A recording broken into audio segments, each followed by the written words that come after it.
Chair of the Select Board has some recognition to announce.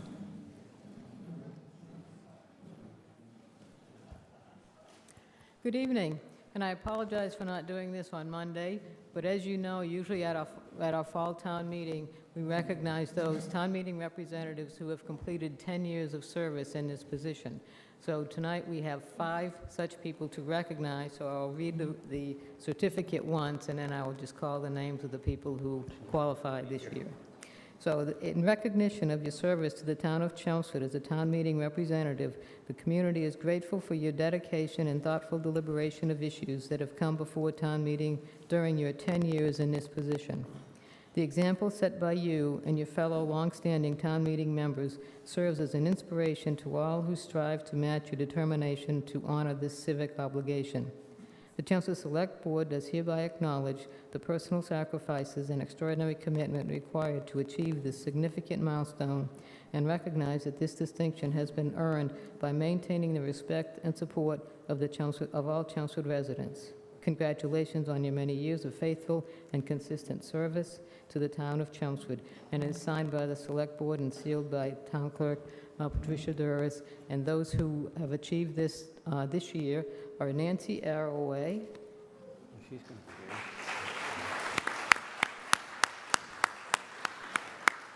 Judy Carvin,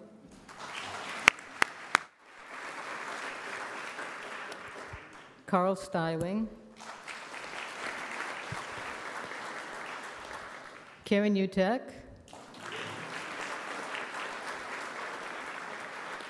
and Will Wagner. So if you want to come up and get them.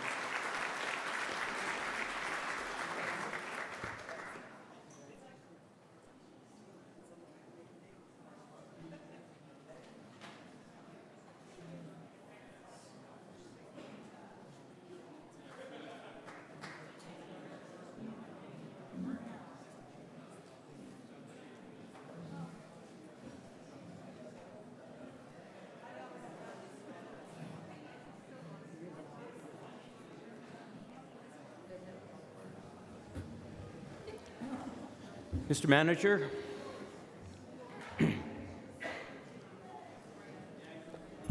Good evening.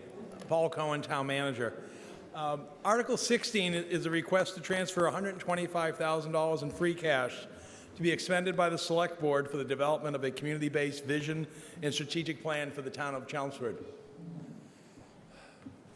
The request for this article has really arrived over the past few years as the board has worked with me to develop and attain goals in a growth strategy and efforts on behalf of the community. And as you know, the world's becoming more and more complex, and you see it even in daily actions.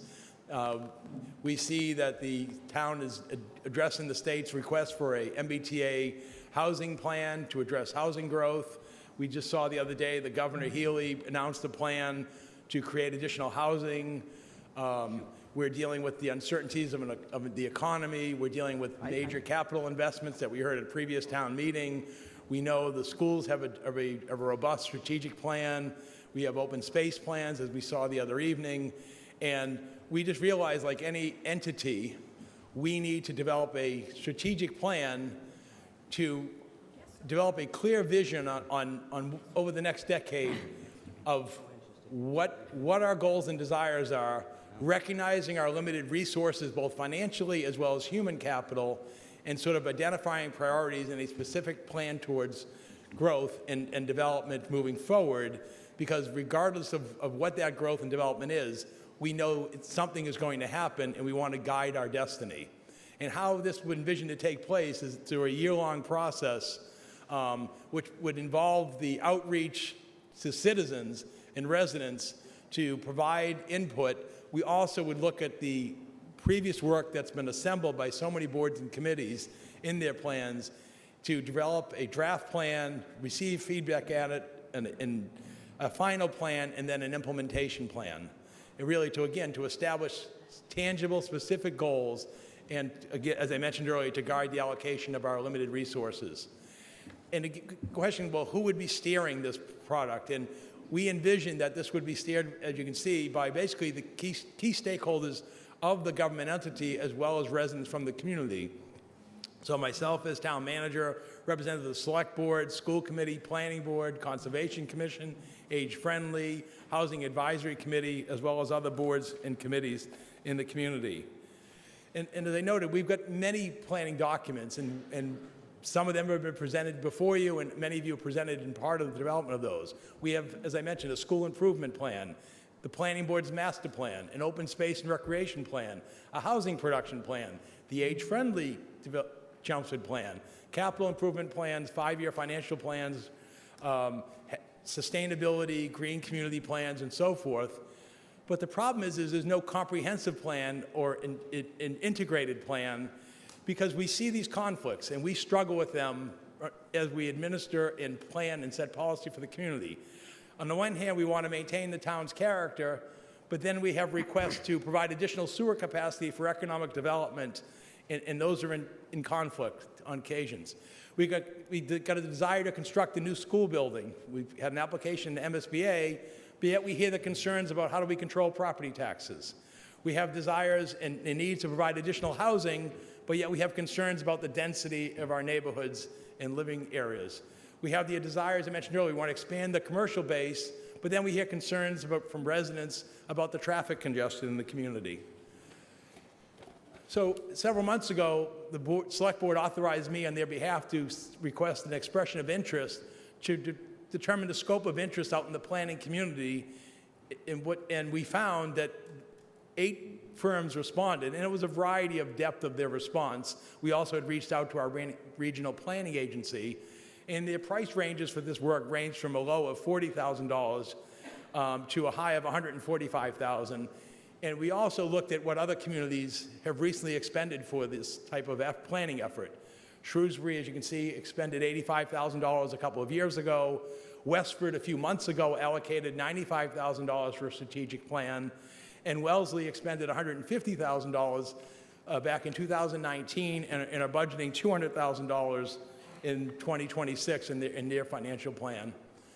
So again, the components of it are community input, envisioning, reviewing, again, these planning documents, our vision and values, our demographics, having focus group surveys, getting the citizenry input of where we want to go in the future.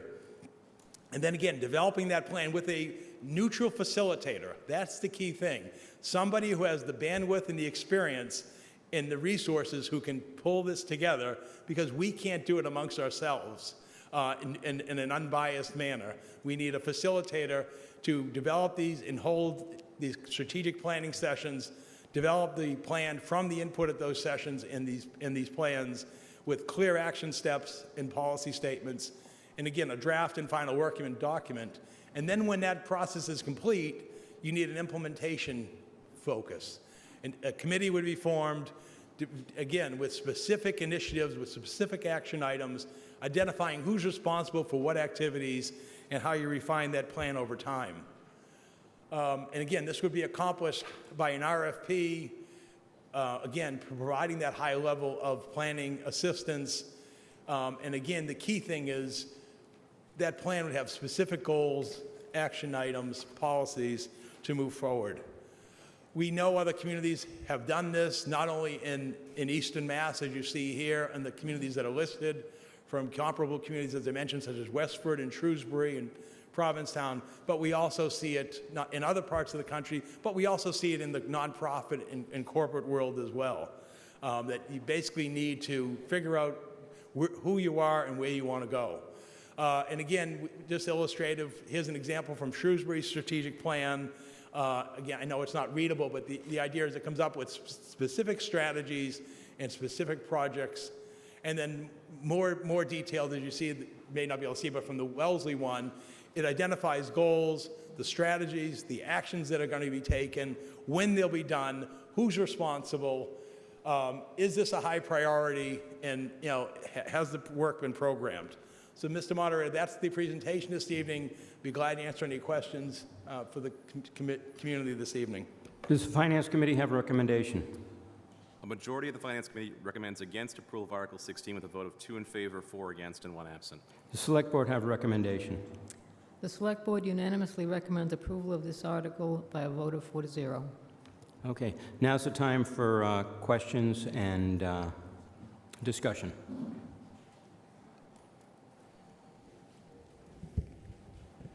Scott Davidson, Precinct 3. So I'm a little confused about the order of how these things are going to happen. So I see in the presentation there are two things that it looks like are going to happen if this passes. We'll hire an unbiased facilitator, and then there'll also be a steering committee that gets created. Which happens first, or how does that work? Well, basically, we would form a steering committee because, as I noted in the presentation, we have to issue an RFP to basically choose the facilitator. And then ultimately, that would report back to the select board, who's the chief executive board of the town. They would award, confirm the awarding of the contract. But we need a planning and steering committee. And then they would bring aboard the consultant, and then the consultant would be brought up to speed with the planning documents the town has, and then work with the committee. There'd be a website established, there would be outreach, but then work with the committee on how to facilitate the listening sessions, the input sessions, planning sessions, and then develop those plans. So first thing is to form the committee, then bring on board the consultant. Okay. Could you put up slide 88, please? Slide 8, sure. Thank you.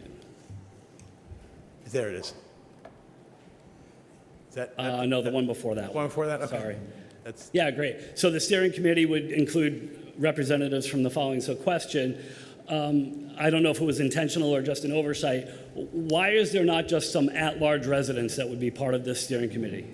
there will be. That's what I'm saying is Okay. what you see listed there are 7. You probably would have a steering committee of about 11. And so we would invite, residents of the community, whether they be town meeting representatives or not. But it's not just going to be the government entities. It's, as I said, it would include, and I shouldn't say, I didn't say limited to, but it would include representatives of those entities there. Great. So basically, I think you'd see looking at a committee of about 11 people. Great, thanks. And then could you put up slide 89? Sure. You can start the clock. I'll be really quick here. So I spent about an hour or so on the town website going through 1, 2, 3, 4, 5, 6. There's a dozen of those planning documents. I am in favor of this article. I've gone through these documents, like the number of contradictions that you can find between the school improvement plan and the planning board's plan and the 5-year financial plan is just staggering. So we need, it's clear that we need somebody outside to step in and say, okay, we need to synthesize all this information. And my hope is that at the end of this process, that all these documents that we have there will be updated to reflect what the final product is of whatever this process comes up with. So again, I'm highly in favor of this article. I think it's money well spent. Thank you. Thank you.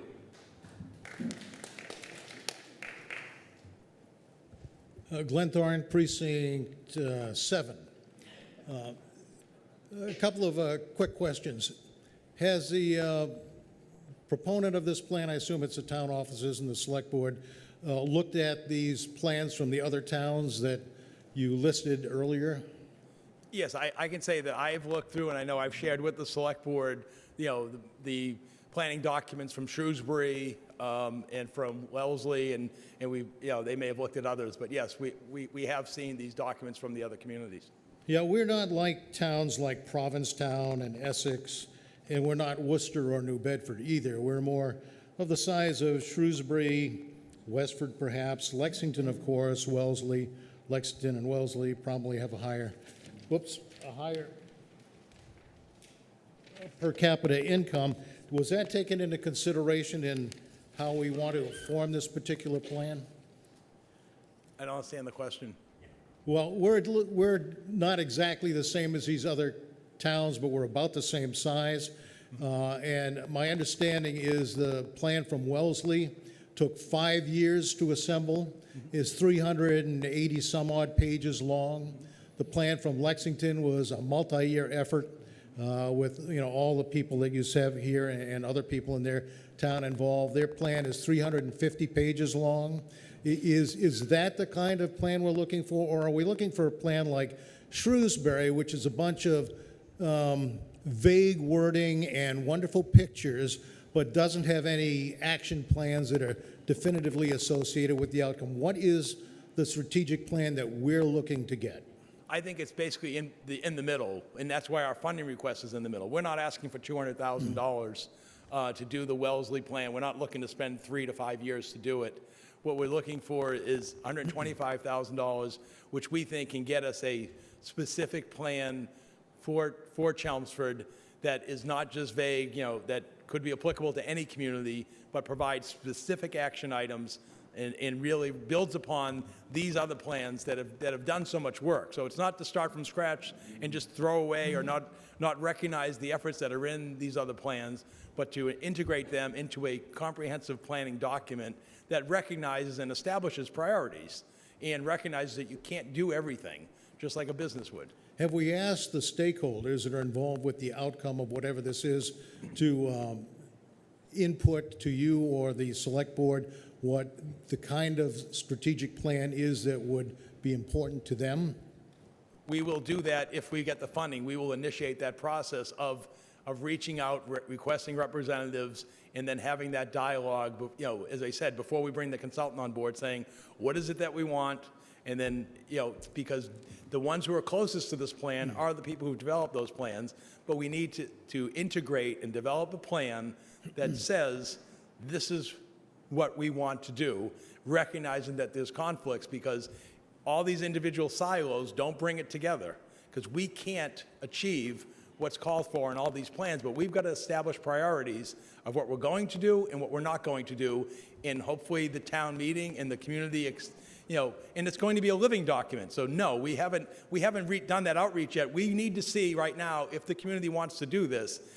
And if the community does want to do this through its town meeting, then we will do that outreach and build that basis of what will be a living document going forward. So what is this money for? This money is to bring forward a professional planning entity who can assist the town's stakeholders, i.e. the residents and governmental representatives, to develop the input from the community in terms of recognizing these are the tangible asks and desires and goals, bring them into listening sessions, develop from that a sense of priorities, a draft plan, get feedback from that, and then ultimately a final plan which would then be implemented. So the money is to actually get a final plan. Yes. And what's the time duration that you're thinking of for this? We estimate this will take about a year to complete in full duration. So if we're approved this right now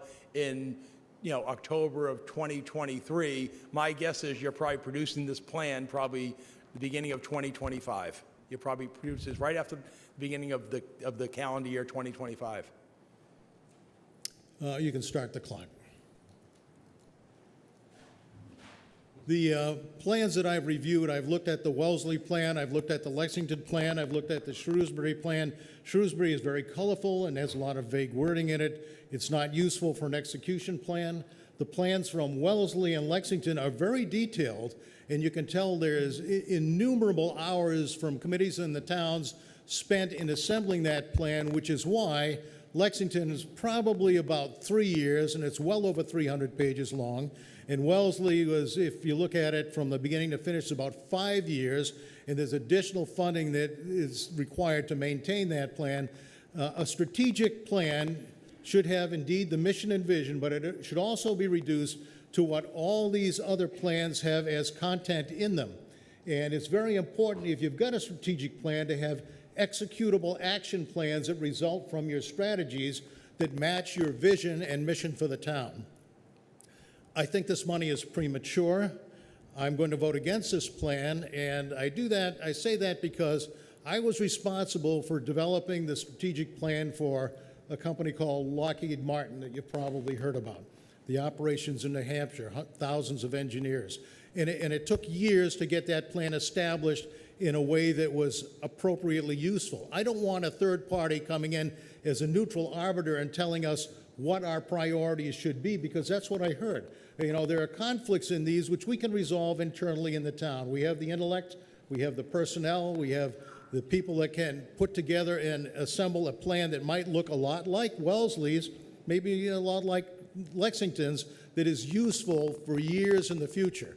So while I think strategic plans are a good idea, and I'm doing one now for another major corporation called Draper Laboratory in Cambridge, they're restructuring their entire organization. It's not a simple process. although you can think of it in simple terms, but it's an extremely complex process that for a town like ours should take several years or more to get right. And it's not to have a neutral party come in and decide what our priorities are, and you get what you want and you don't because it's not high enough priority. It's for the town to decide that among ourselves. The real value in a strategic plan is that communication linkage that we put between all the stakeholders in the town, and just bringing in another party from the outside won't do that. And I'd be happy to discuss this in great detail with any members of the committees or the select board, having done this for a number of years in my career. I think this is too soon to provide this money, but the idea of having a comprehensive plan is a great thing if you start it right and you understand exactly from all those perspectives what the final version needs to look like. We don't know that now, so now is not a good time to spend this money. Thank you. Tom Fall, Precinct 7. Mr. Moderator, for you to the Finance Committee. I noticed their vote was split. Could somebody from the Finance Committee please explain what their different votes were for, the pros and the cons? Well, I was one of the pro votes. I think the entire committee felt that the analyses and the gathering of the current plans together and centralizing their updates and their oversight was a good idea. We disagreed as to whether or not there needed to be a third party involved in the cost with that to do so. As a vote in favor, I felt that we should not further burden the management team with another unfunded process that can take a considerable amount of time to review and prepare. But I'll let someone who spoke against it speak to their position.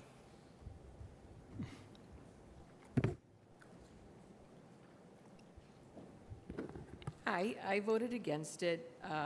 I too see, it's hard to speak against a strategic plan. Obviously, that's a good idea. But I feel like that is something that can be done in-house with the professional staff, and that it should be run by the professional staff with talented group, and that it should involve fire, police, all the major components of the town. But I felt that it could be done in-house. I also feel like we are basically a service-driven industry. We're not a complicated computer company or finance company or whatever. We are a service industry where we get the taxes and we provide the services to the town. So I think it was not a wise or prudent use of our money, and that's why I voted no. And that vote, was, if I remember correctly, was 2 in favor and 4 against, or was the other? 2 in favor. 2 in favor, 4 against. Okay, thank you. Hi, Matt Castle, Precinct 6. You can start the clock. So, having listened to what the speaker 2 people previous to me said, and also what the Planning Committee, or the Finance Committee was saying, is that it's true, we are not a company, our town. We are in some ways more complex than a town because we aren't trying to turn a profit for shareholders or anything. We're trying to provide a standard of living and represent the interests of the people in this town. And that means that we have 35,000 different stakeholders in this town who are dependent on the outcomes of this. And we have numerous subcommittees in this town, and we're being told, oh, this is a process that requires expertise, but we can do this in-house at the same time.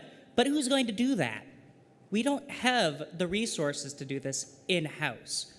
We need to bring in an expert who is going to guide and direct this process, someone who has done this before, who can set up the processes that are going to make this project a success. Because I know, I just know in my gut that if we try to do this ourselves as a town, it's going to go in circles and circles and circles for years, and we'll be here 5 years from now, and we won't even have gotten it started. Thank you. Thank you.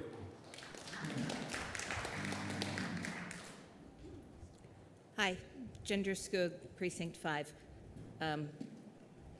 Mr. Moderator, what he said. Again, I understand the reticence to invest money in something that looks like it's just planning. However, I think that we can look at the large organizations that are listed up here on this slide who have put together a plan, and the largest of these have had help doing it. They've had people with expertise in that particular area who have been able to assist our people who know our town intimately to put together actionable plans, goals that can be tracked, and help them to understand what is important to report.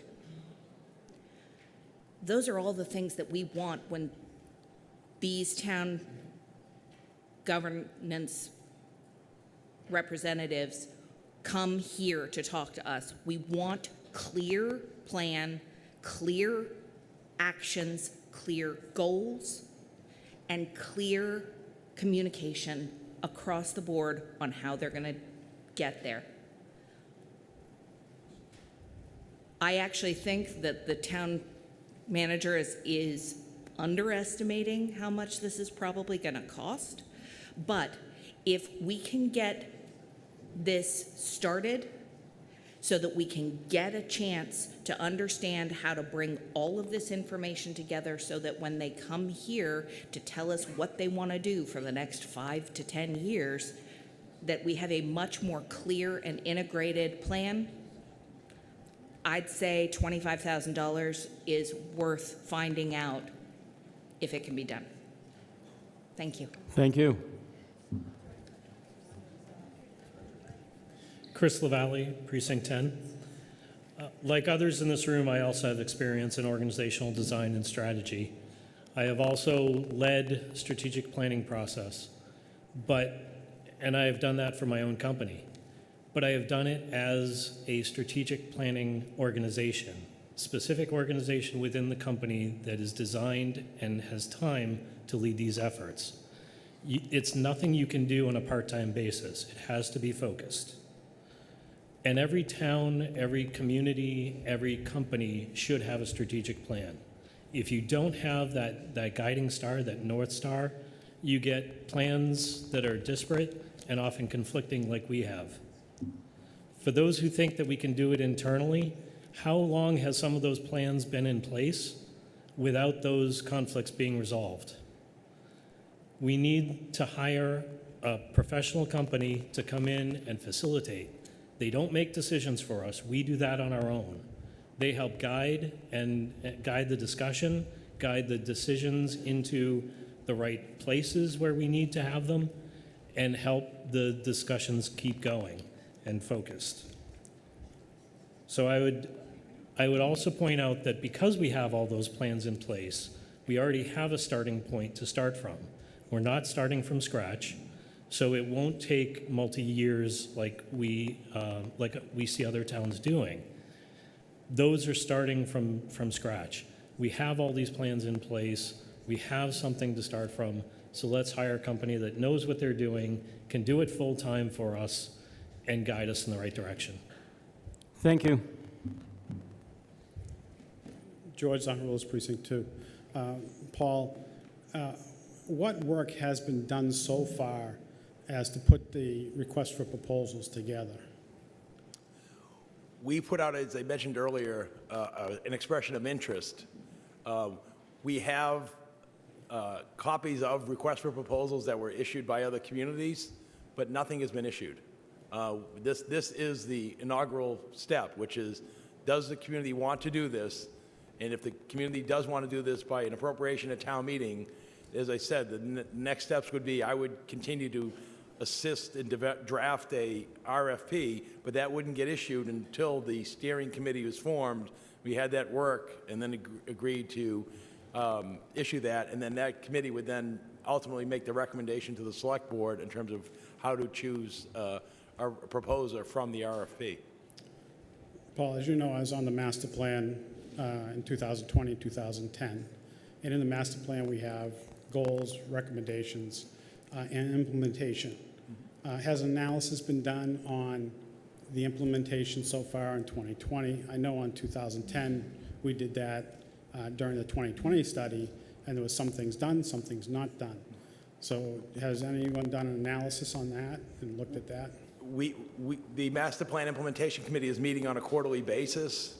I attend those meetings on a quarterly basis. We've had various updates on, particular chapters of the plan, but there's been no statistical analysis in terms of what percentage of what has been completed, but there have been, reports recovering the action items and recommendations of the master plan. Yes. Okay. So you can stop the clock. I sat on the master plan 2010, 2020 with some other people in this room, and a lot of these topics were taken into account in that master plan. We did have recommendations and implementation of those plans. It took us probably about 2 years, and the last master plan we started right at the beginning of right just before COVID, and we weren't able to have in-person public input. But we put out a survey, and we had over 1,200 people respond, which we thought was a great turnout. It was more than what we would have in a room. I agree that it's helpful to have someone help facilitate the process, and we had NEMCOG do that.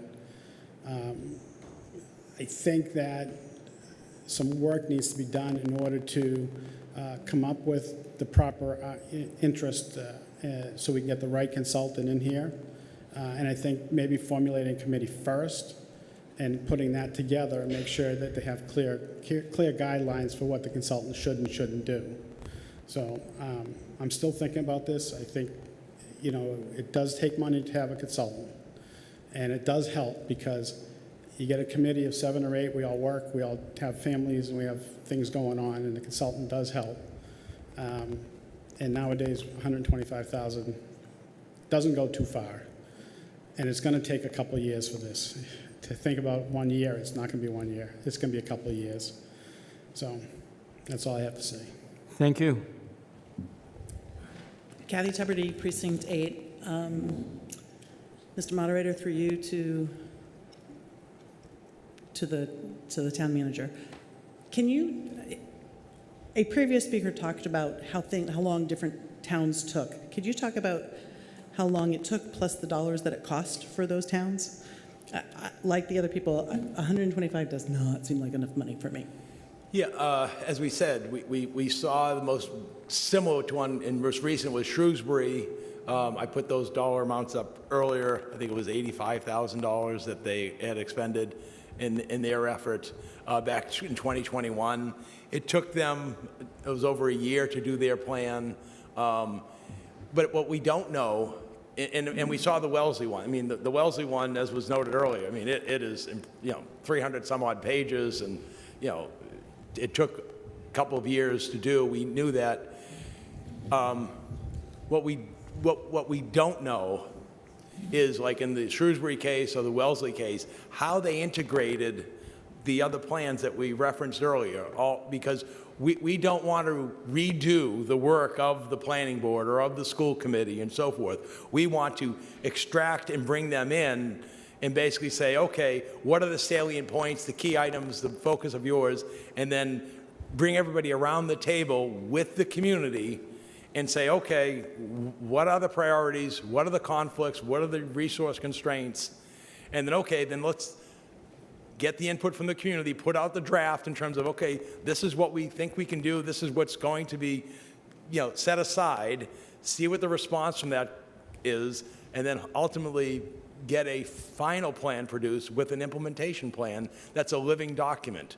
So my sense is that's why we think it's a good, solid year to do that, because we don't want to go into the weeds again. And I've sat in many of those. I mean, I sat and attended when the school did their improvement plan and the planning board and so forth. We don't want to replicate that. We want to build upon that by integrating it into a planning document. Again, with that foundation, I think it's in the select board, and we discussed this, we think that's attainable in just over a year to do.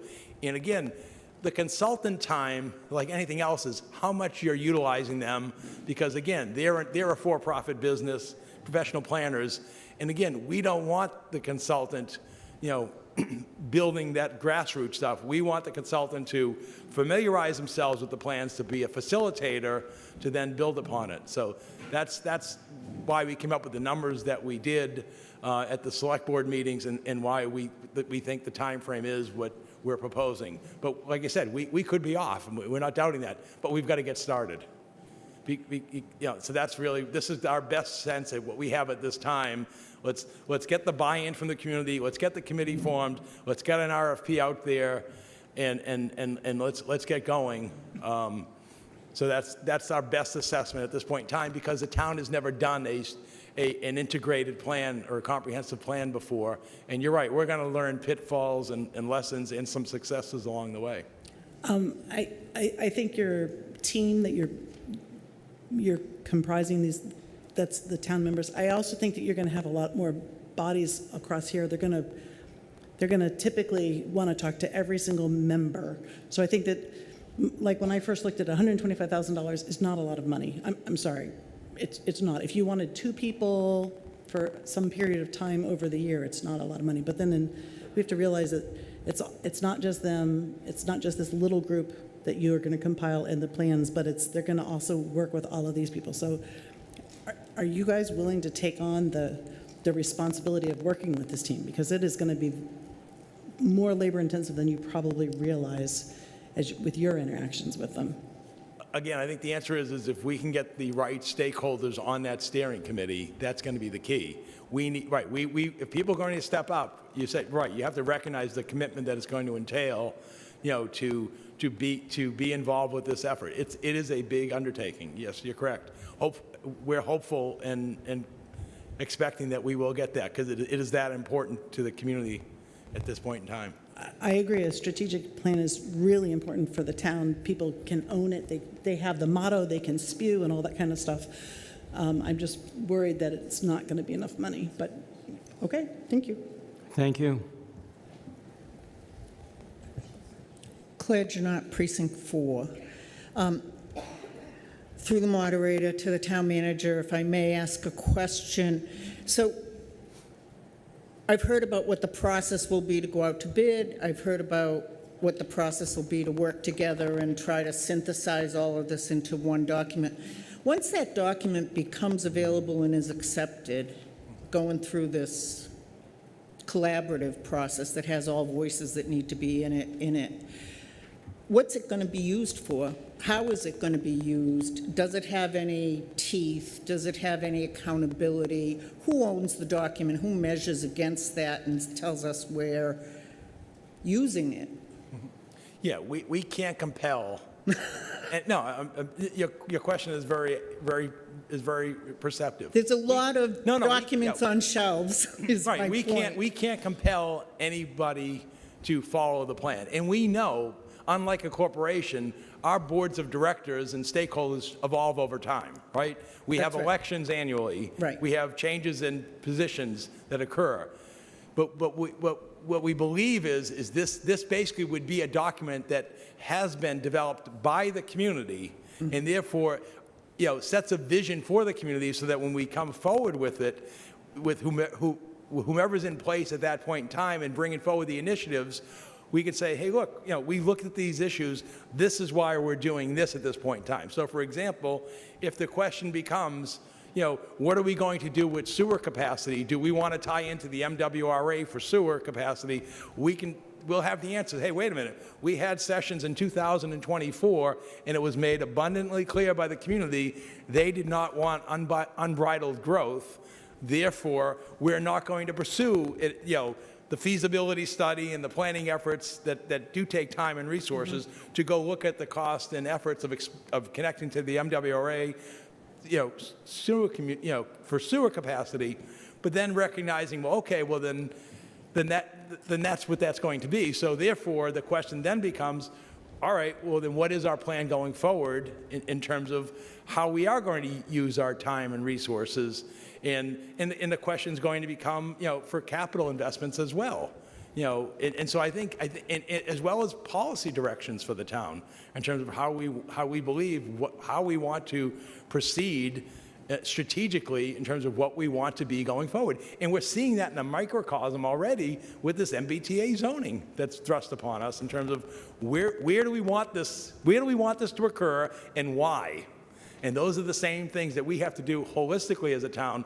Where do we invest our tax dollars? Where do we invest our staff resources and why? And so you're right, we can't compel the next group, but hopefully it provides guidance going forward, and it's a living document that will evolve over time. Let me try a different, Sure. I hear everything you're saying, but let me try a different approach. We have a professional town manager and directors underneath for all the major departments who I see as ongoing. Yes, the people in those positions may change, but if they change, the new person comes in and carries on and maybe directs and guides in a little bit of a different direction. But there are all sorts of built-in structures of control in our organizational structure. The employee side with their directors and their org chart, and then the elected and appointed officials that represent the citizens. And they hopefully all work together to the same direction. I'm not hearing if there's a strategic plan that everybody buys into that gets put on a shelf. Is the town manager going to be measured by it? Is he going to direct his people underneath to it? Are they going to be held accountable? Is the Board of Selectmen going to use it to develop goals and objectives? Whether it's this board or the next elected board, does the document matter once it's agreed to? Are there charter changes that might have to come about because some of these plans get embedded, or they're just guidance for this person? That's my real question. And maybe it's a question for the select board to answer. I think they were part of the proponents looking for this. So I'd love to hear that answer from both sides or either side. Because I support this, but I don't want it to be a waste. You want to answer? I guess I would say, Claire, that the answer is all of the above, and we're not going to know that until we come up with a plan and see what's in that plan. And as Paul mentioned, we can't force anybody to follow it, but we hope that it gives guidance to what boards and, committees going forward are going to focus on and try to achieve for the town. Did the select board seek this? And I know you all supported it for 0. Can you tell me why you support it? What you're looking for out of it? I'm looking to see what we're going to hear from it. I don't have any preconceived notions. Okay. I don't know if anybody else wants to make any comments.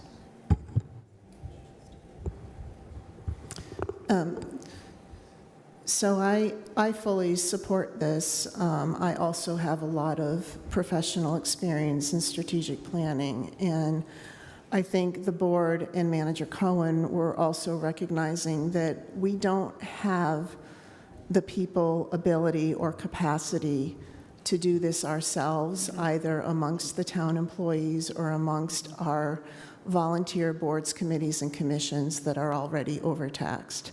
Mm-hmm. In answer to your question about what happens to the document, I envision that, yes, those will become accountabilities that are handed down. So if you have a 3-year plan, the idea is that that's going to start guiding the goals for your departments, the select boards and committees, as it's applicable, over the next 3 years, year to year, right? It's not a document that sits on the shelf and says, gee, that's a really good idea. And that's why I think, Paul said earlier that the outcome of this is an implementation plan and specific goals and actions that tie to what is the overall strategic direction that the town wants to take itself. Okay, thank you. I agree with all of that. So you can start the clock. I really encourage supporting this expenditure, and I fully expect it may end up being more as well. I don't know. I assume that there are qualified firms out there that are extremely knowledgeable about government operations and know that they're bidding on something that is complicated and are qualified to do it. I don't think without somebody outside the town to guide the process that you're going to get the best result or even have it be at the top of the list for getting it done. So I would encourage spending this money. Thank you. Thank you. Glenn Thorne, Precinct 4. So we're asking for $125,000 to start the process. And were you basing that number on the firms that responded to the expression of interest for completing the process? Or were you basing that on the towns that we analyzed that also went through this process? Both. Okay. We asked those who responded to the expression of interest what they envisioned it would entail to provide the planning services to the community of Chelmsford. We also looked at what other communities were expending, and so that was both of those inputs came into the arrival at the number that we've requested this evening, the 125. Okay. And so you have mentioned that we don't have an RFP out yet, so we don't really know what the full price is going to be. Are the stakeholders that are on slide 88 going to be the ones that are going to generate that RFP? Yes, the stakeholders would be the ones who would generate the RFP. In other words, they're going to review it, solicit. And when you do issue the RFP in government work, we basically tell them in the RFP, this is our expected expenditure on this project. So therefore, the choice isn't, oh, well, you choose the lowest bidder. You basically say, look, we're looking for a strategic plan with these components, this time schedule. You provide us your qualifications, and then they submit their price proposal in a separate envelope, and then what the committee does is they evaluate the qualifications of the firms that express. They then decide upon who they deem to be the most qualified by the selection criteria, and then you then basically open the price proposal, and if you can achieve the agreement with the most qualified ranked firm, that's how the contract is So awarded. the evaluation of the responses to the RFP, the proposals would be the It's not same. the lowest cost bidder, Okay. exactly. Yep. Do you expect that when we get the RFPs back, that the cost could be higher than 125? I don't. And why? Because we will have told them this is what we're looking for. So it's not like, gee, we're asking for an RFP for $125,000, and then you're submitting a proposal that's going to cost $210,000. No, that's not happening. So you can start the clock. I like the idea of this. I mean, I definitely think that we need to have a comprehensive plan. I'm concerned about how the contract's going to be executed and how it's going to be evaluated. I'm confident that we can generate a good RFP, but how the contract is managed is my concern. So if we give them a firm fixed price contract, and we're beholden to selecting within that contract, I want to make sure that the people that are reviewing, because I did hear they want to see what's in it to see if it makes sense for us, if it'll apply to our town. I don't want that to be the end product. I want the end product to be something that's reviewed, and they go, this is not right, you need to do better, and have that company still within the guidelines, if you're doing firm fixed, to come back and give you something better. Because the only way to get to a point where you are really, truly in the best interest of getting something great is to go cost plus, but again, that opens up a bigger problem where then you're coming back and you're asking us for more money. So what I'm really trying to say is I really want everybody to know that if it's not going to be a firm fixed price, then this could get more expensive. If it is a firm fixed contract, we need to really be clear about what we're asking for with detail and what we want to get out of this. Thank you. Thank you.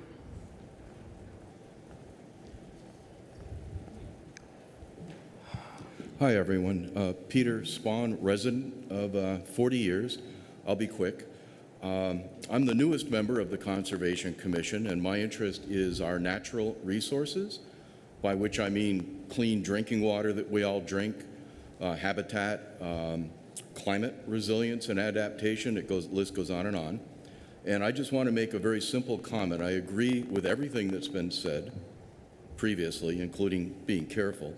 But I, too, have done strategic plans for major corporations, and the natural resource protection in our town, and again, I'm talking about stuff that keeps us from getting sick and makes our air clean and all that stuff, cuts across all of these different plans, and I see a huge value in a strategic vision in doing the kinds of things that I'm interested in. So I just wanted to support the article. Thank you. Thank you.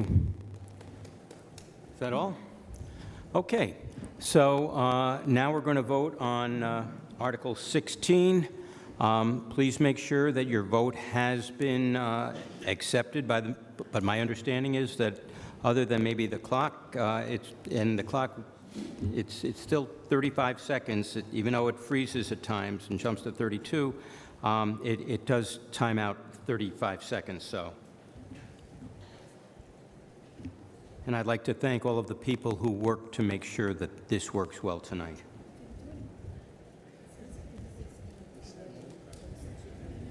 Unless it's not working well tonight. You've got it. It's going.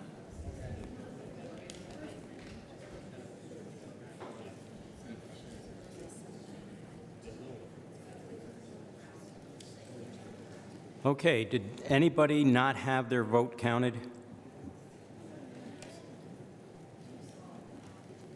We have two, I think. Please talk to the IT, and if you'll tell us what your vote is and who you are, so because I can't see back there.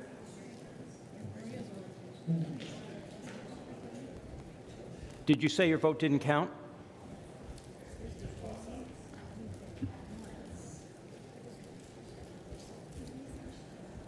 There was someone over here, too. I thought I saw a hand raised. Did your vote not count? I see don't raise your hand if your vote counted. Kathy, you're not seeing your vote. I don't know. Look at the screen. Is it on there?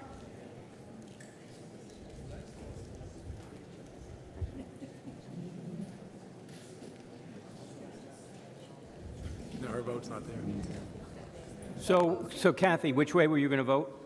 Yes? Yes. Okay. I have one yes. And what about this one? Were you going to vote Ann yes? Barnett, yes? Yes. 2 yes. Vera Barnett, yes.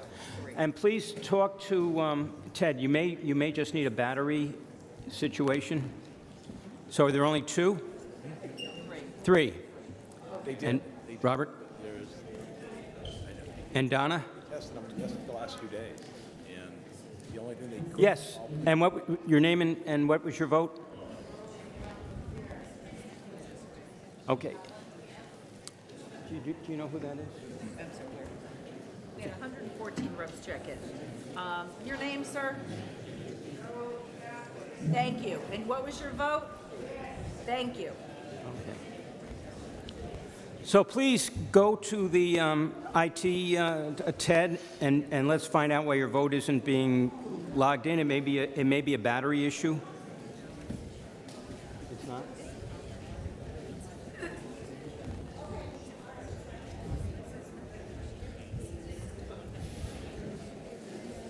Okay. Well, in any event, with the number of people whose votes were not counted and we're trying to count them now, it passed. So while there...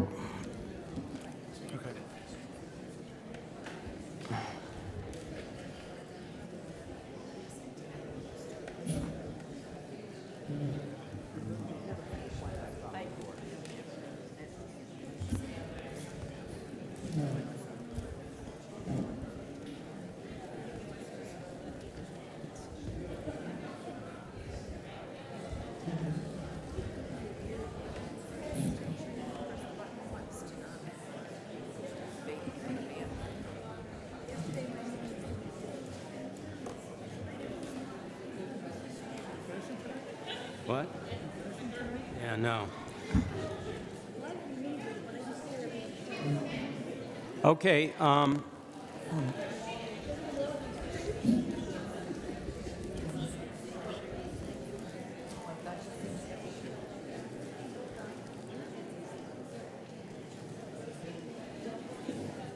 Kathy, is it working?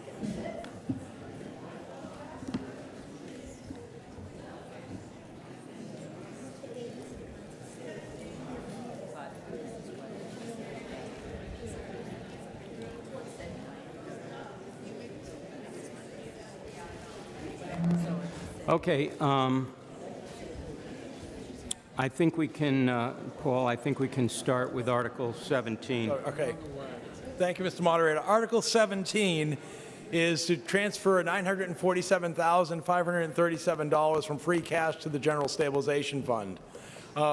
This is traditionally the last financial article that we place on the warrant after the allocation of other funding requests from free cash. And the reason we transfer funds from free cash into the stabilization fund is because there's a two-thirds threshold that's needed to expend monies from the stabilization fund. Our current balance in the stabilization fund is $13.7 million.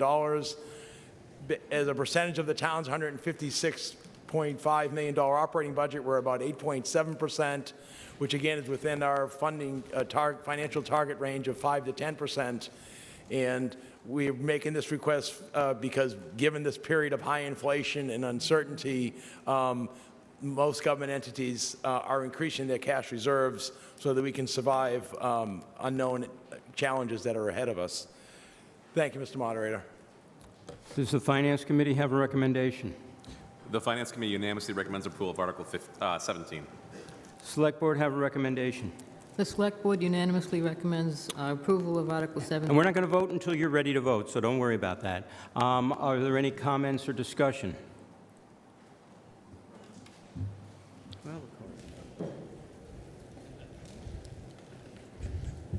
Brian Latina, Precinct 9. Mr. Moderator, through you to the Speaker. How much money did we give back to the taxpayers this year? You mean how much money is requested at town meeting to reduce the tax levy? Is that your question? That's my question. The answer is there is no article to do that. So there's no money, we're putting about $1 million in the stabilization fund because of the economic conditions that the town is facing. That we're all facing, yes. You can start the clock. We're all facing, and that's the point. There's $1 million that we're putting into our stabilization fund, but it's $1 million extra that we should give back to the taxpayers who are also experiencing the same economic conditions that we might need the money in the future for the town. Maybe the 36,000 residents could use that money right now, today. So I'm going to vote no. Okay, anyone else? All right, so we're going to vote to transfer money into the stabilization fund. And please just double check when you vote, and I think you sort of aim it where Ted is, right? You got to point it at Ted for a number of reasons.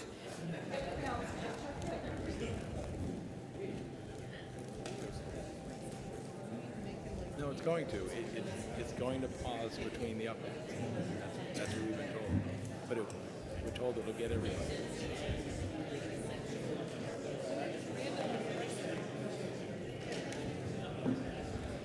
Kathleen's didn't register again.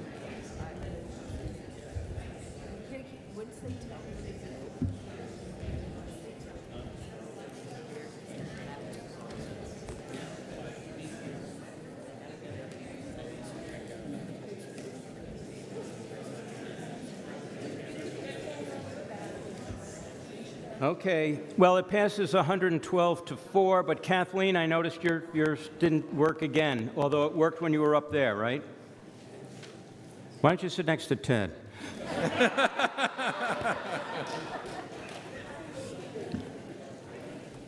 Anybody else who's didn't work? So, Kathy, you're the only one, it appears. You advance me to Article 20. Okay, we jump ahead to Article 20. Yes, Mr. Moderator, Article 20 is a citizen petition zoning article. I believe Nancy Arroway is going to present on behalf of the petitioner this evening.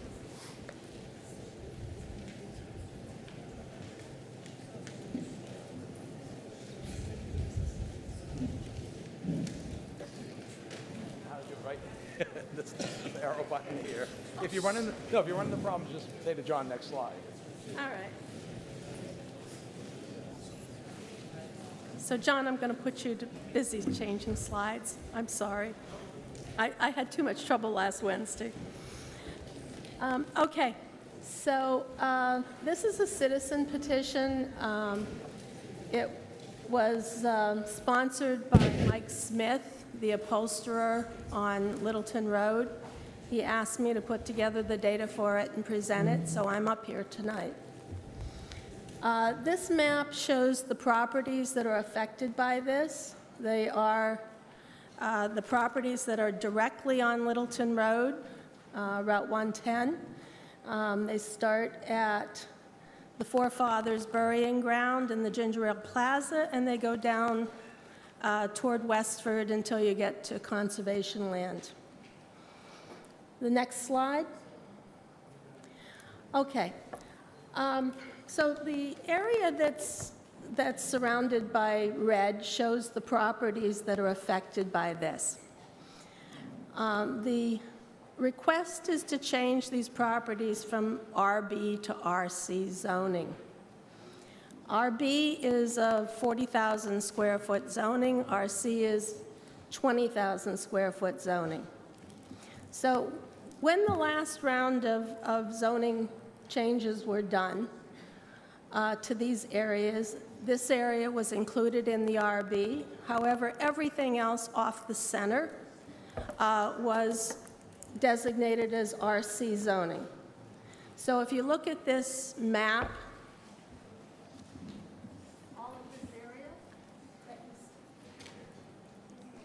all of that area that you see in the darker yellow is RC zoning. So that zoning goes out 129 past Town Hall. It goes behind the old plaza, where the CVS now is, and continues down Route 4.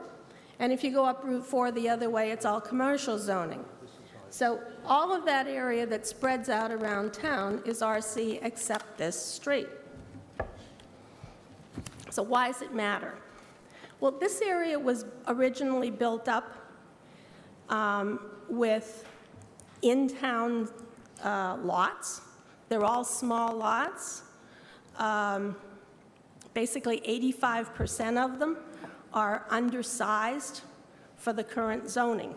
So the zoning that was put in place here just doesn't fit what was on the ground when that zoning was put in place.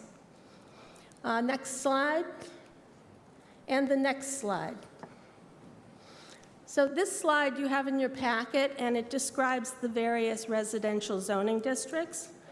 We're looking to move from RB to RC. So it's not the lowest density, and it's not anywhere near the highest density zoning. It's in the middle. Next slide. This area is 75% properties that were built before 1938. The reason that's significant is that in the current zoning, those properties are permitted to be 2 families with a special permit. This is the special permit criteria that they would have to pass to be converted over.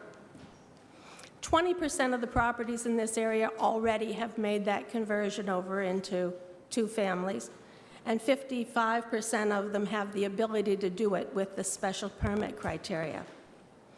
So with this criteria, both sewerage, water consumption, and parking are all based on the number of bedrooms in a property. So if you have a single family with 4 bedrooms and a 2-family that each have 2 bedrooms, it's the same parking. And it's same amount of traffic rated, same amount of water usage. There's no difference. Given that, there's really nothing here that would disqualify them from getting their special permits. Okay, land use, next slide.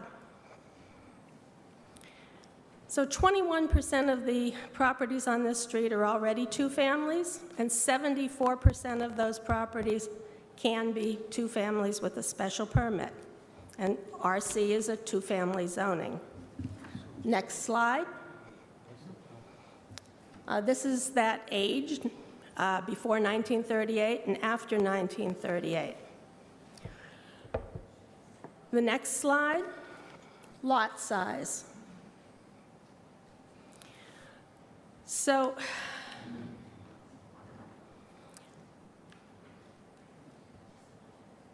there's only, I think, 5 properties on this street that comply with the current zoning. Everything else is way undersized. The average size of a lot on the street is 2,300 square feet. We're asking to have it included in the zoning that requires 20,000 square feet. Next slide. Depreciation.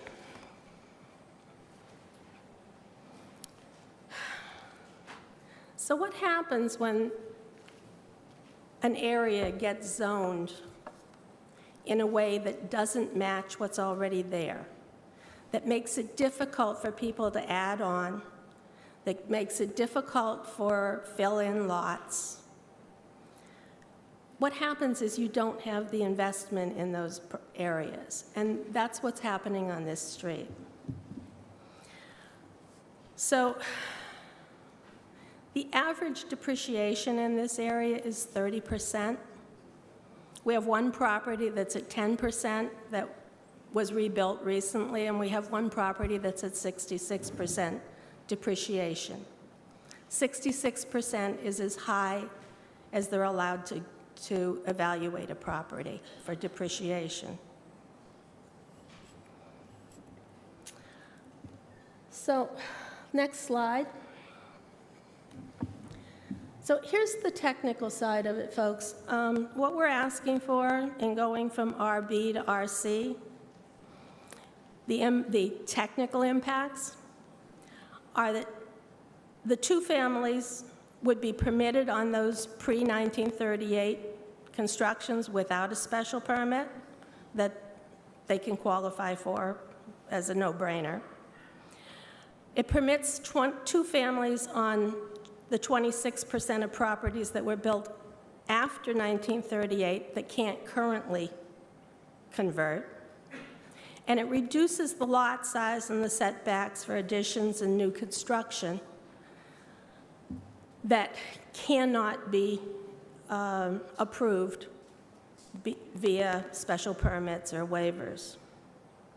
So that's the technical side.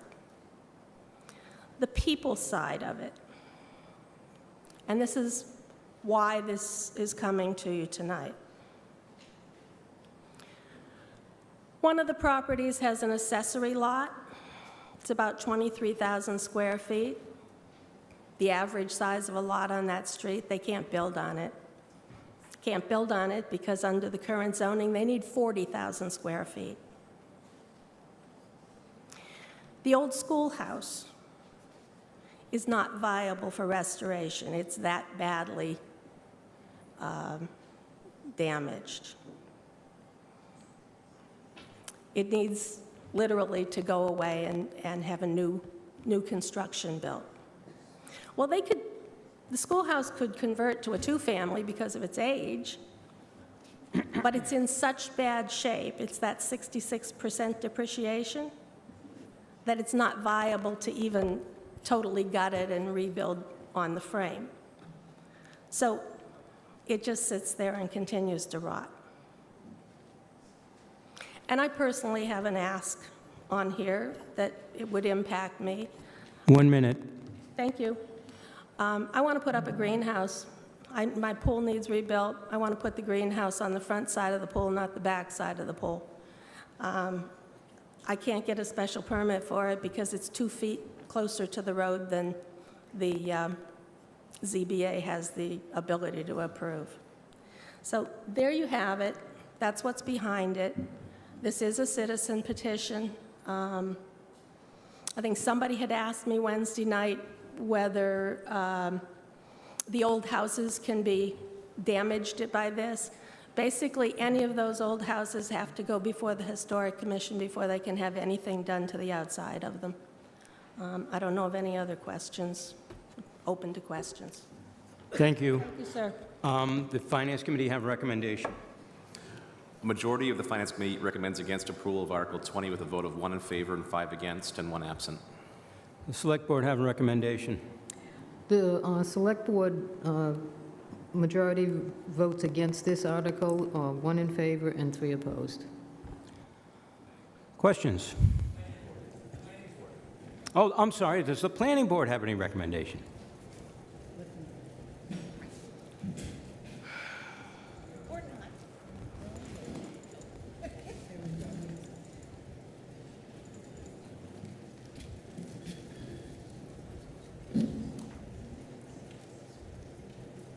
planning board voted against this article with one abstention, and everyone else opposed.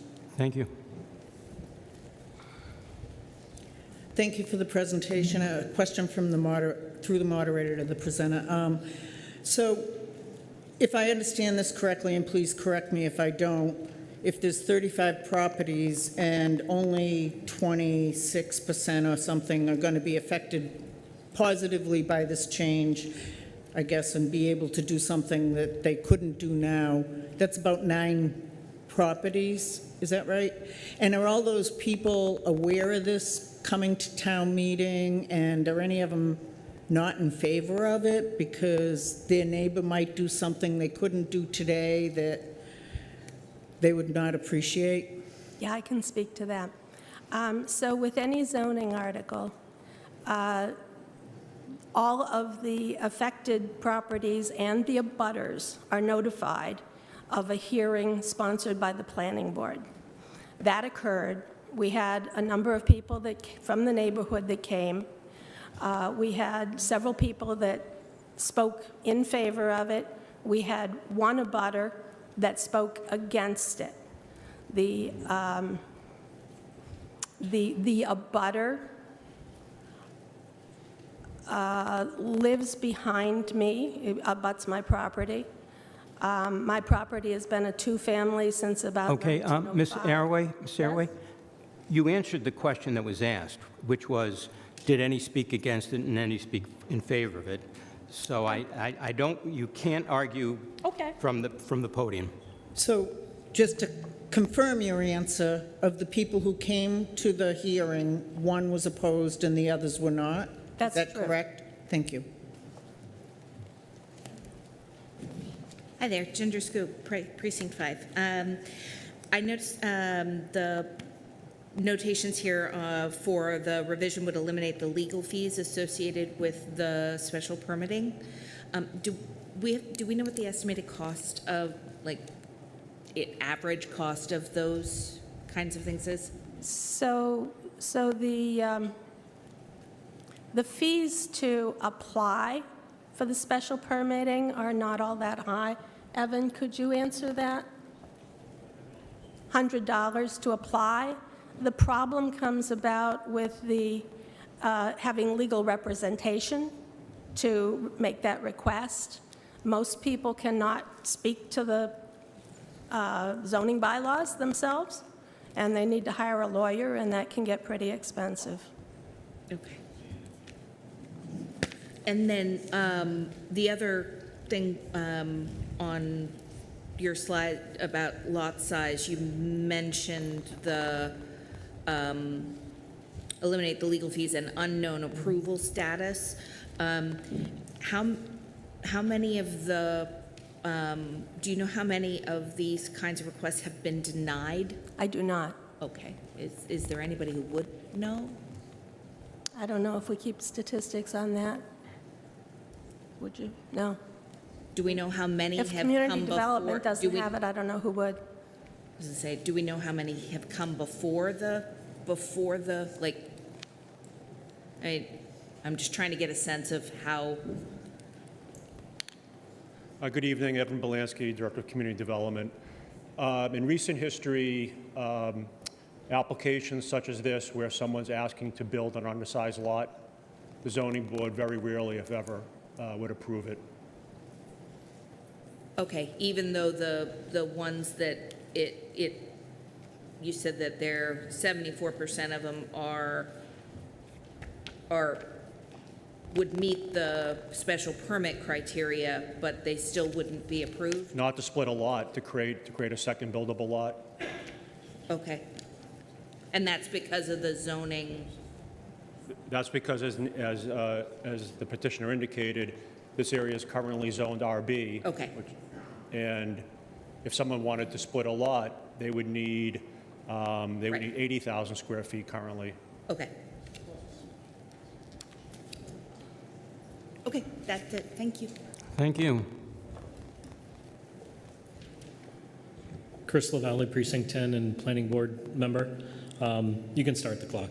I thought it might be helpful to come up here and give a couple reasons why, or clarify why I had voted against it. I do agree with the petitioner that the current zoning doesn't actually fit that neighborhood, but as was on slide 113, it really is a village neighborhood, and so zoning it as a village neighborhood would be more appropriate. The other concern I had was that of the 36 properties directly impacted by this, only 16 of them signed the petition to get it in here. And of the people that spoke at the planning board hearing, they were all part of the signatures. So we don't know how the other 20 properties feel one way or the other. Of the adjacent properties, only one spoke at the planning board hearing, and that was against. So again, we don't know how the other property owners feel about this, so that's why I could not vote for this at the planning board, and why I recommend voting against this today. Thank you. Erin Drew, Precinct 10. Mr. Moderator, through you to whoever I suppose is the best person to answer this question, possibly Town Council. Does a person applying for a special permit need to hire legal representation? Is that a requirement? Mr. Moderator, through you to the previous speaker, no, that is not a requirement. Okay, and what are the fees associated with a special permit request? Can anyone advise on that? I believe Evan said it's $100. $100, okay, Yeah. thank you. Thank you. George Rules, Precinct 2. Mr. Moderator, to Town Council. What documents are needed to get a special permit, and how are those documents arrived at? Mr. Moderator, through you to the previous speaker, I think the required submittals are dependent on the nature of the application. However, I do know that a certified plot plan is a requirement. So there are additional costs above and beyond the site plan? Yes, that is correct. Okay, that's to clarify the last speaker. Thank you. Brian Lieutenant, Precinct 9. This change would basically allow 2 to 4 units in each one of those properties. Is that correct? That's what RC means? I don't know where you're getting the 4 from. Could you explain? I believe it's in the documentation for an RC district. No, an RC district allows a 2-family on a minimum of 20,000 square foot lot. Not up to 4 units. Not at all. Okay. And this property, you can start the clock. This area seems to have come up, I think, at least 3 times. One was for historic preservation under the guise that we're going to tear down all of our old houses. This is that strip of property beyond the old cemetery across from Bertucci's and up that road. Those are kind of old, nice houses. And what this would do for us is it would allow those people to add units to their house without having to go spend $100 for a special permit. I think we have a lot of intelligent people in the planning board and the ZBA that would be able to make arrangements for people if they wanted to make changes to it. And where the zoning changes that we have seem to come fast and furious, I think it should be more, we should think of it as permanent when you have zoning. None of us like to have a duplex show up across the street from us. And in that particular area, that's part of what I consider to be the character of Chelmsford there. I know that the people that live in those houses might want it, but we should hear from all 36 of them by way of a postcard or something, so we know that everybody is on board with this. So I'm going to vote no for it. And the nice thing about town meeting is we have another one in April. And if this is something that we want to do, and the residents that want to build something on those properties come to town meeting, and the majority of them, we vote by majority here, come to us and say, please change our zoning, we could do it in April. Thank you. Thank you. No one else? All right, so this is to change the voting, the zoning, and it requires a 2/3 vote.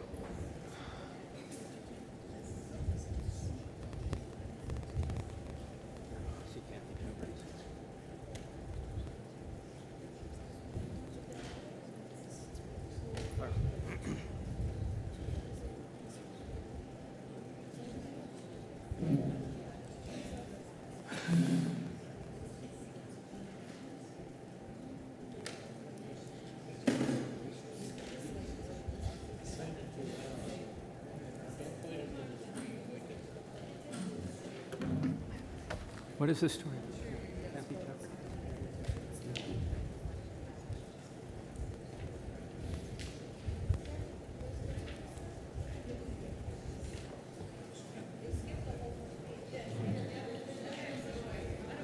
Okay, Kathy still didn't show up for some reason. I don't, but it failed. 31 in favor, 73 opposed, so it clearly did not hit the two-thirds. All right. Article 21. Thank you, Mr. Moderator. Article 21 is the final zoning article on the warrant, and it's submitted by the Planning Board. And this would amend the town's zoning bylaw by allowing adult daycare as a permitted use under our use regulation table. I don't know if there's anything you want to add, Kathy, as chair of the Planning Board, or I think that's pretty much it. I mean, I think it just reflects the fact that in today's world, adult daycare is a demand use, and the idea is we should allow this as a use in the community. All right. Does the Finance Committee have a recommendation? The Finance Committee unanimously recommends approval of Article 21. Select Board have a recommendation. Select Board unanimously recommends approval of this article by a vote of 4-0. Anyone have any questions regarding this? Oh, Planning Board. Sorry, Deirdre. You got to get up there or I'll forget who you are. Planning Board unanimously recommends approval. Thank you. Any questions? There being none, all in favor of amending the charter so that we can allow adult daycares in the certain zones, vote yes. Again, it requires a two-thirds vote.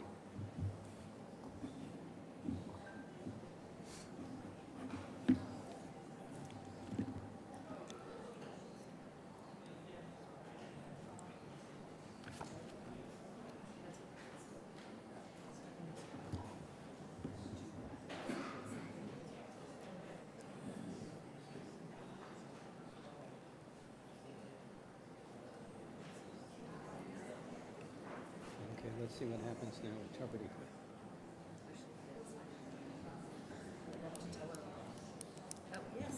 Yay, Kathy.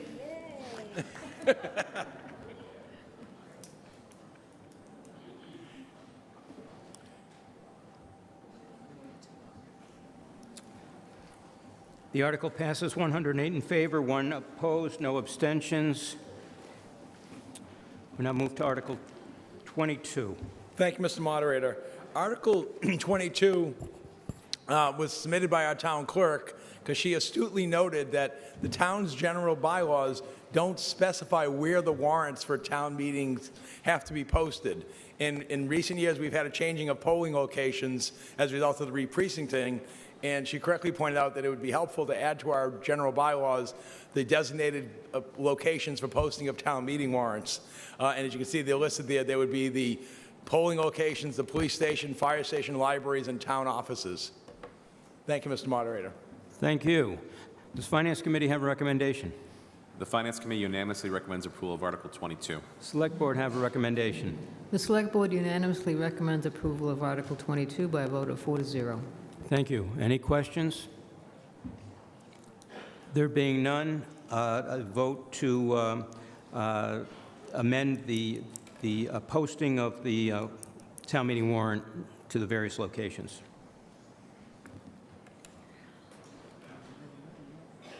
Anybody votes no.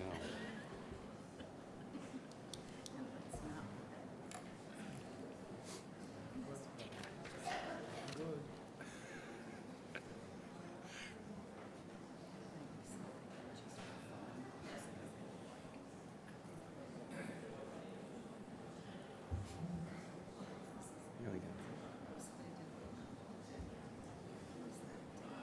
We'll see.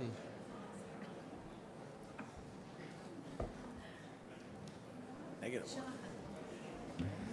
The article passes 114 in favor, 1 opposed, no abstentions.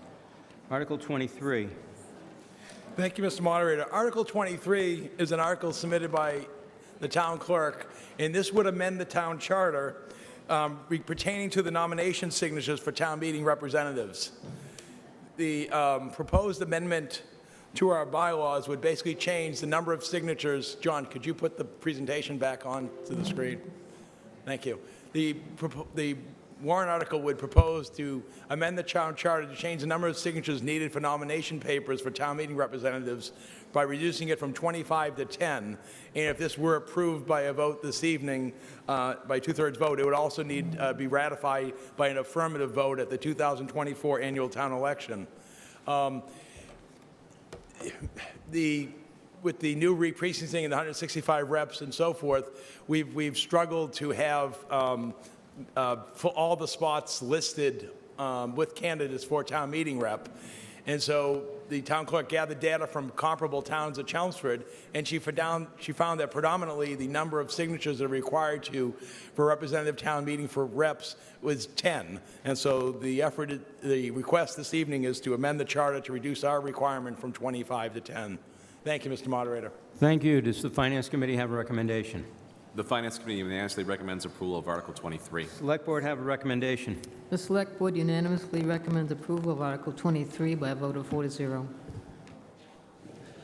Scott Davidson, Precinct 3. I'm just curious, why is this on the warrant? Why are we changing this?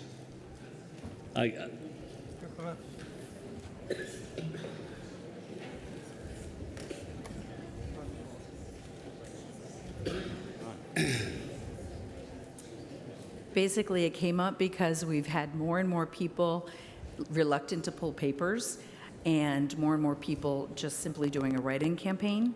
And we changed the charter last year to require a minimum of 10 votes in order to be on a reserve list for town meeting rep. I wanted to level the playing field, and also, as you can see by the list of towns, we're in the minority with 25. So I'm trying to make it easier for people to pull papers and get their name on the ballot. It's just the best way to fill the spots. Thank you. You can start the clock. I have 2 points. First of all, I don't think changing from 25 to 10 is going to change the number of people who pull papers to run for town meeting rep. Second, if you don't have the resources and effort to gather 25 signatures to run for town meeting rep, I can hardly imagine how much effort you're going to put into preparing for these town meetings. So I'm voting against this. Thank you. Thank you.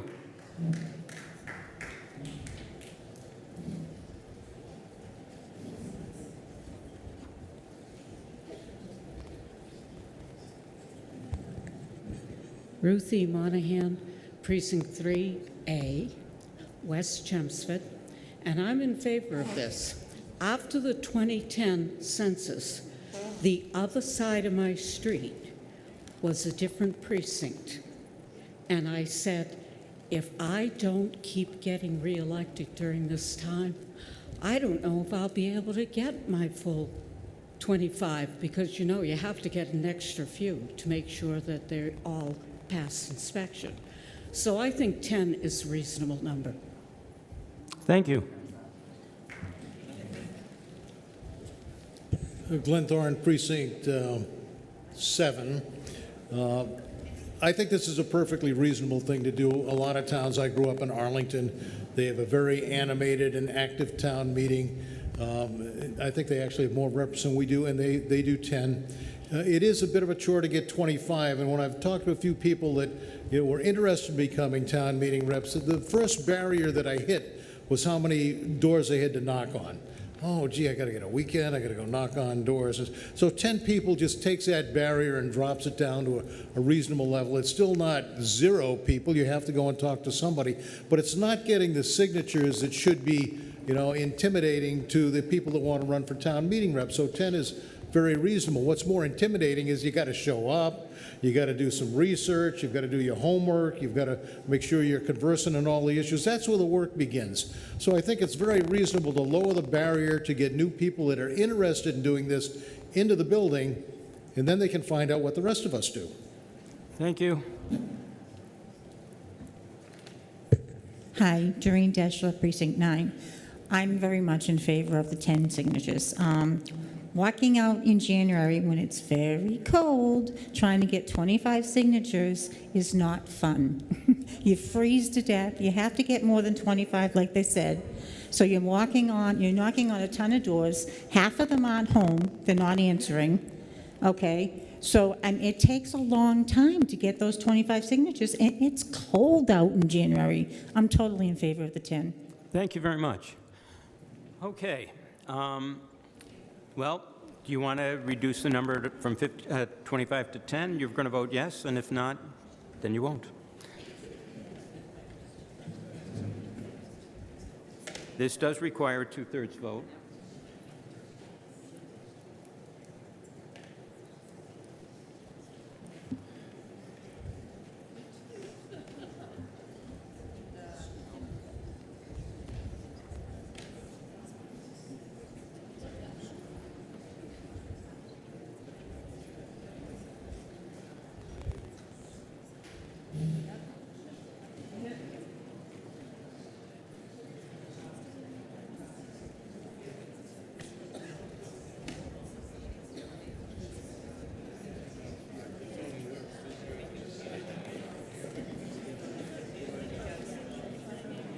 Kathy Brooks voted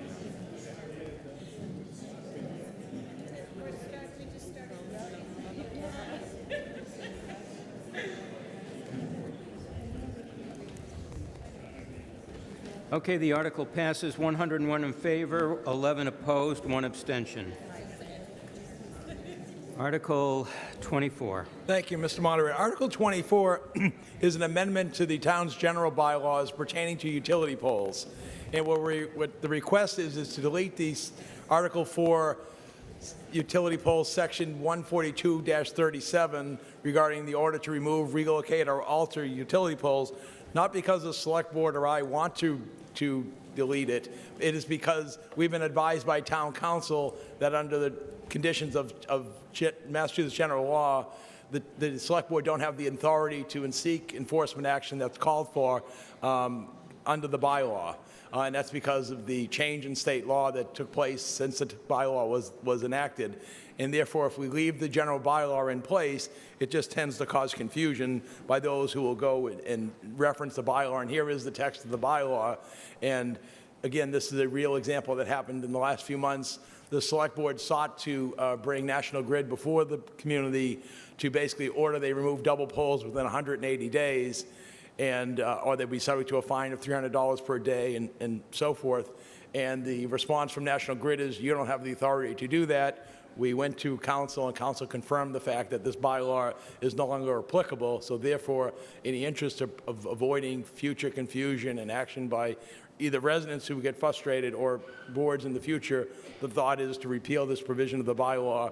And we would hope that perhaps the legislature in its wisdom would allow communities in the future to take action to address double poles. Thank you, Mr. Moderator. Thank you. Does the Finance Committee have a recommendation?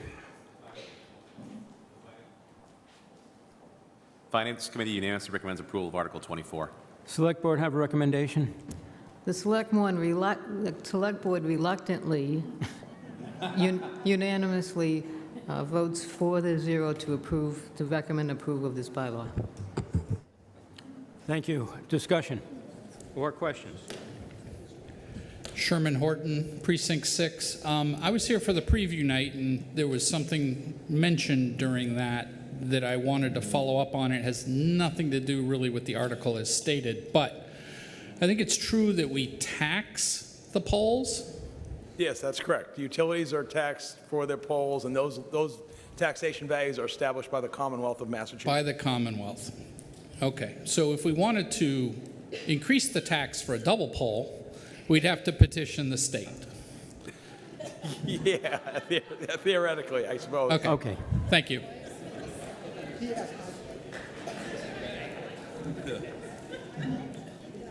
Joe Reddy, Precinct 8. If the legislature, in its wisdom, decides to then reenact the ability for the town to do this, would we have been prudent to just leave it in our bylaws so that we would then still have it as a mechanism for the future? Through you, Mr. Moderator, we don't know the form and manner of which the legislature may adopt rules in the future regarding the removal of double poles. In our experience and with the legislature on this issue, cities and towns through the Municipal Association have sought for years to get authority and action on double poles. Unfortunately, the lobbyists at the State House for the utility companies are much more stronger than those for cities and towns, and this hasn't moved anywhere. I don't foresee it happening in the foreseeable future, but more importantly, we don't know what form, if it were to pass, it would be in, and therefore we likely would be back to town meeting requesting an amendment to the bylaws at that time anyway. Who is the authority to go to if you're upset about the fact that we have double polls at this point? Is it the State House Energy Committee? The utility poles and utilities are regulated by the Department of Telecommunications and Energy. Senator Michael Barrett is the Senate chair of that committee. We also could contact our legislative delegation and/or the governor's office to see if they could get action upon the double poll issue. I can tell you that the select board it's on our agenda again this coming Monday night. We've spent the last few months making some progress with National Grid. But you're right, if you want to change the statute or get greater authority, your best bet is to reach out to the legislators and to the governor. No one's fault in this room, obviously, but Chelmsford looks horrific with double poles all up and down near our town hall, all up and down Chelmsford Street. I mean, it's become worse over the last couple of years, mostly because they raised the height of those poles.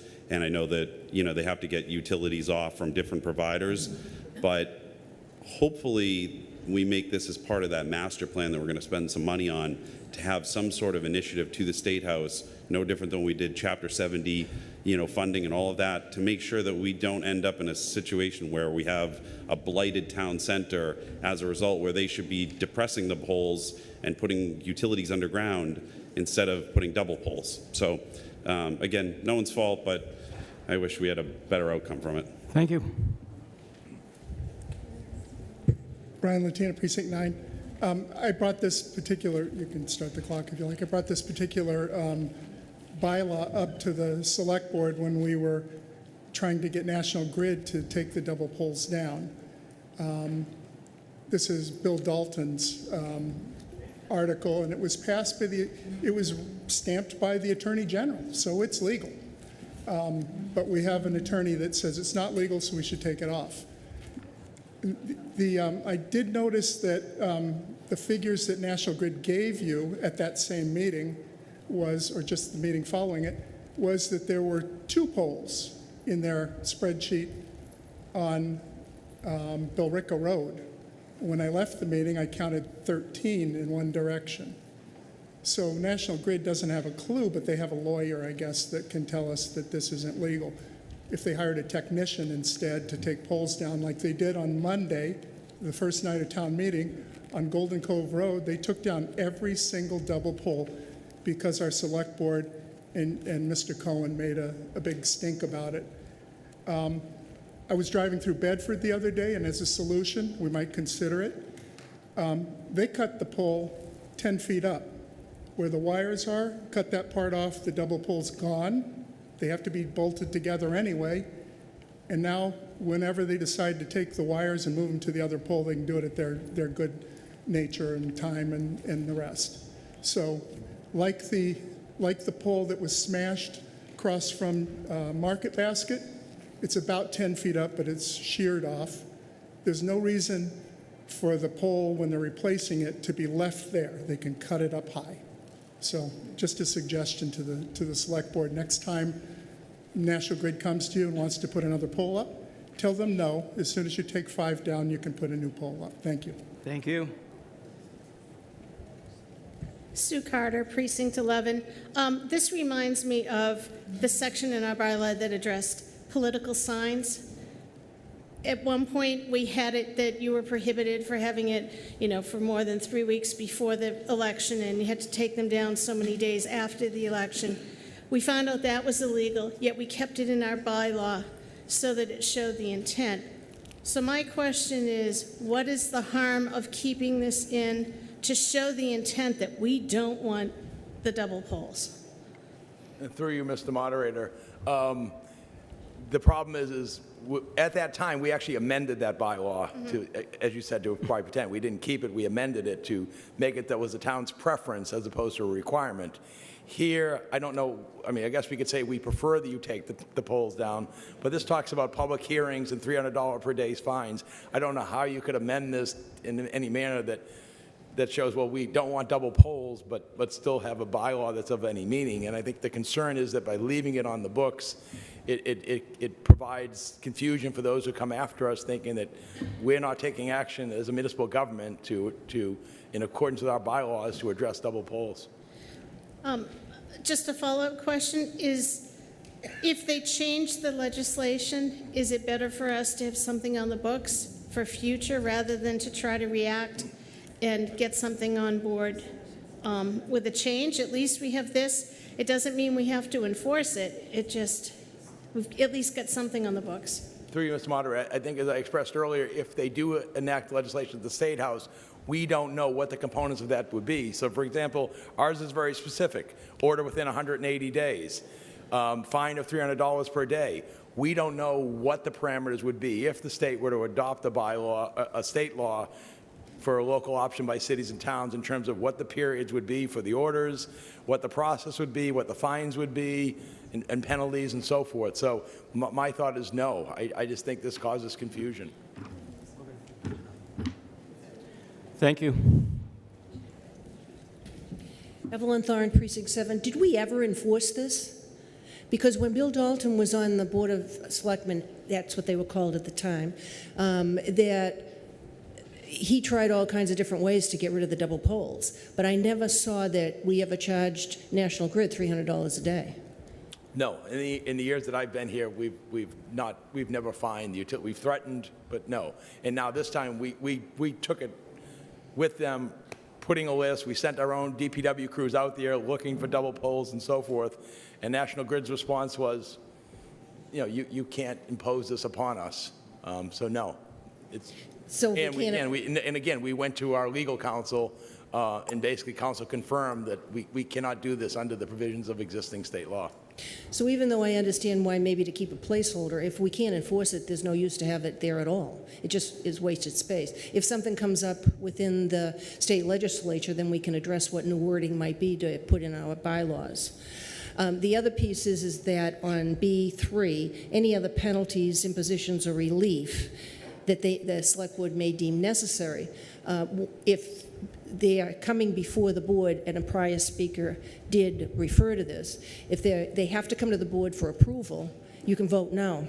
No approval for new polls until you replace, you get rid of the double polls, and you can have your vote count that way, and you don't need to have a bylaw to state that. Thank you. Thank you. Okay. Let's vote on that. Article 24, we're just going to clear up the bylaw to make it comport with the state law.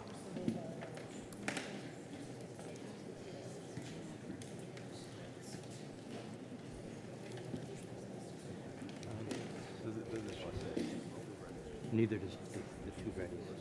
Sam Fulton. Weird.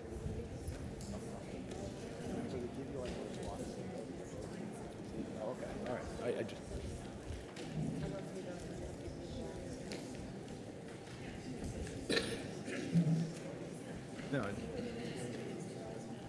No. They don't give me one of those.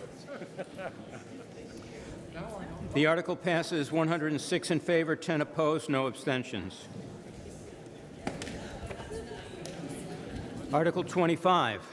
Mr. Moderator, Article 25 is the adoption of a specialized energy code, and on behalf of the Clean Energy and Sustainability Committee, Audrey is here to present on this article.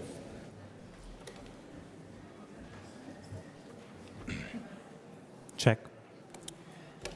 Good evening, everyone. My name is Badri Uppiliappan. I am the CES member and chair. My co-committee member, Jim Walton, was supposed to present this in front of you, but he had COVID on Sunday, so he was not able to make it here, so we'll go ahead.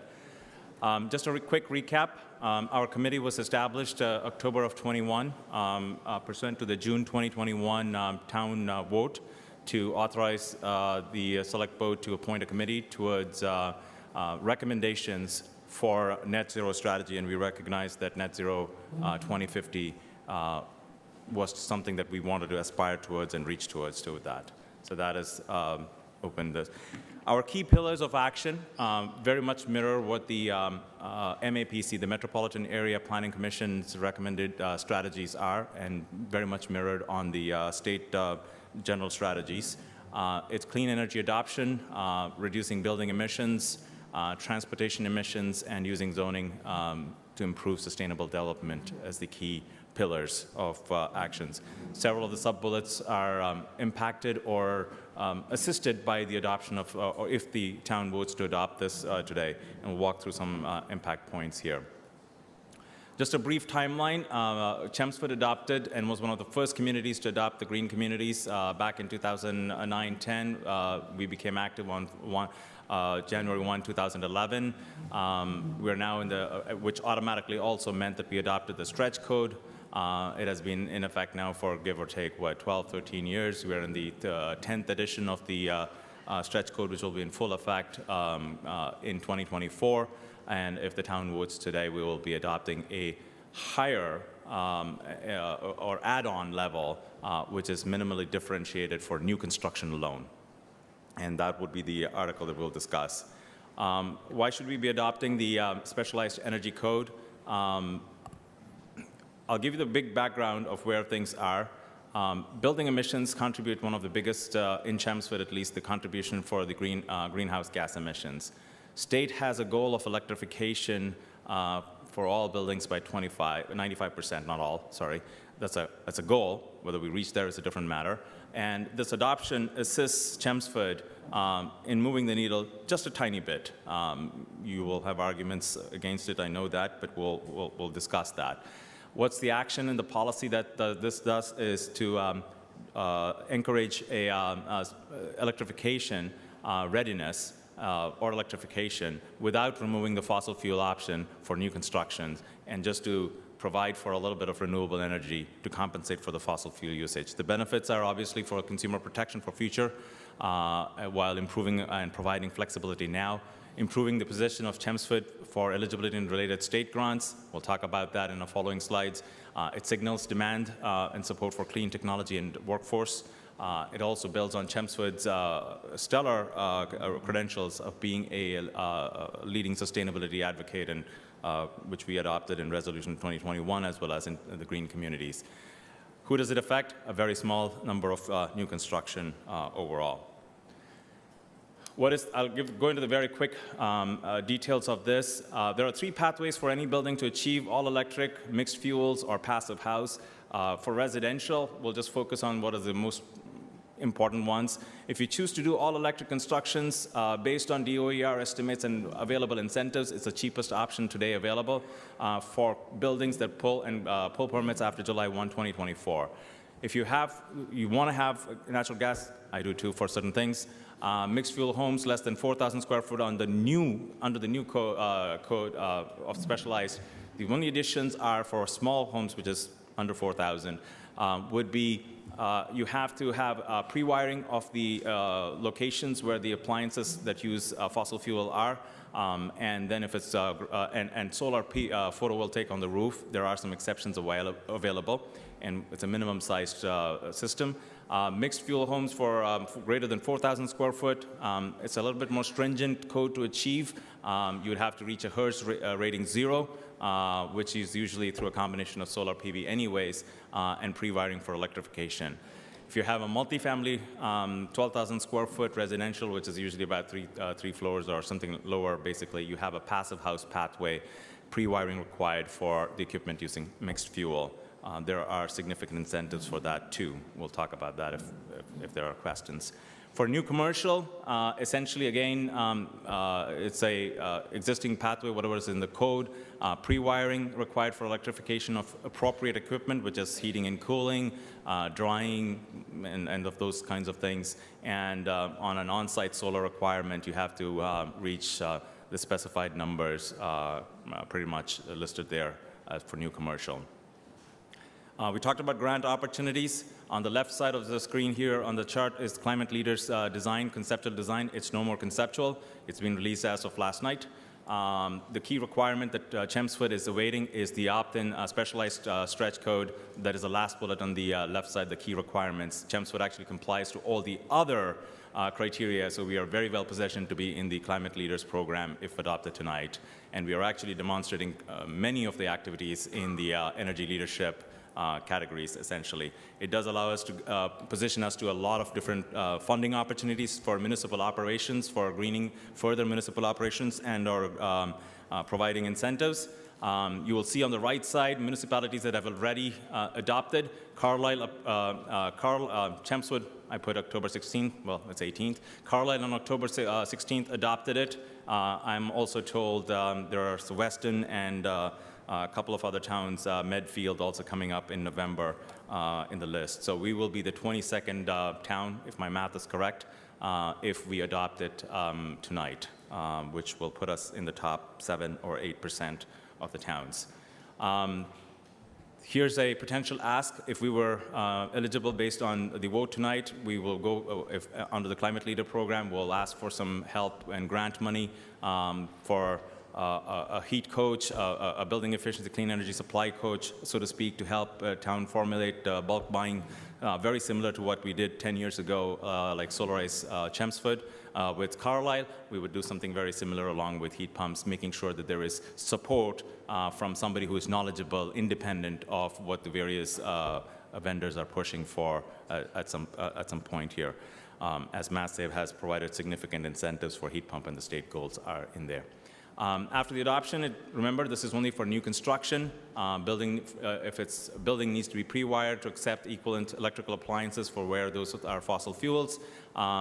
It's basically with the offset for solar power if using fossil fuels specifically, and different categories have a slightly different requirement in terms of what needs to happen in terms of ratings. Again, the impact here is that it's going to be eligible for state, town is going to be eligible for state and other federal grant opportunities, sends a demand signal for technology and workforce, mildly moves the direction, but provides consumer protection of the future, essentially, that therefore no retrofits are expensive at that point, so to speak. And there's a very small cost addition if you choose to have a mixed fuel. It usually is in the addition of solar on your roof. There are exceptions for shaded sites, essentially. There are some questions in your slide, in your printed books, but I won't go through them, but I'll wait for that as questions. So hopefully we'll have a good discussion, and we'll be in line to think about making this move to adopt this article for new construction alone. It does not impact old constructions, existing construction, renovations, additions, and change of use. Thank you. Thank you. Does the Finance Committee have a recommendation? The Finance Committee unanimously recommends against approval of Article 25 with a vote of 3 against, 3 abstentions, and 1 absent. Select Board have a recommendation. The majority of the Select Board recommends approval of Article 25 by a vote of 3 to 1. Time for questions. Discussion.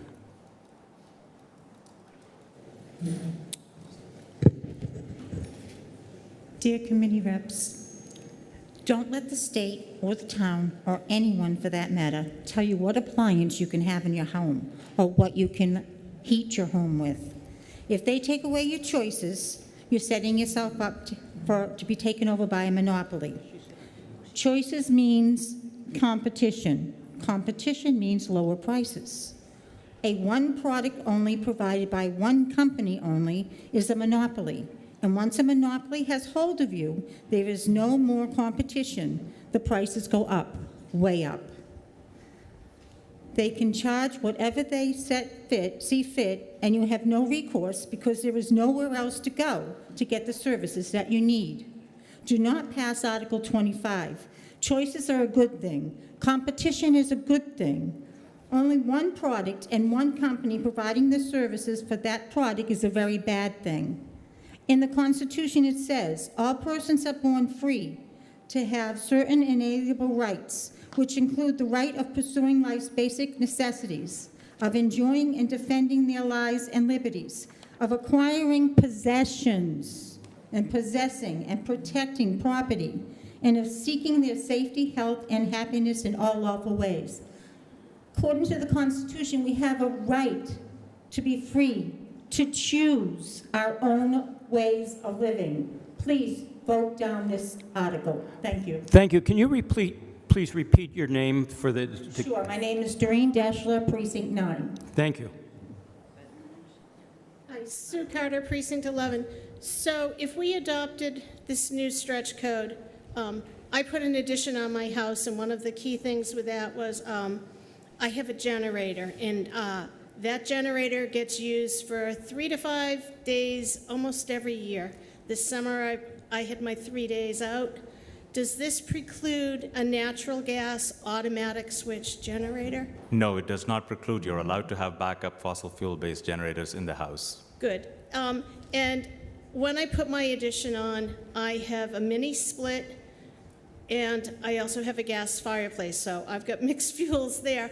But what I'm finding is the mini split cannot heat that space in the winter.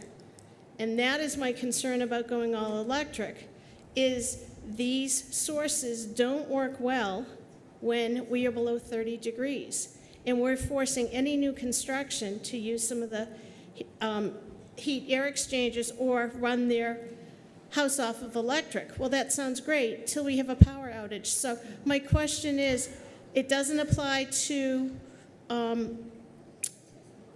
renovations, but it applies to new construction.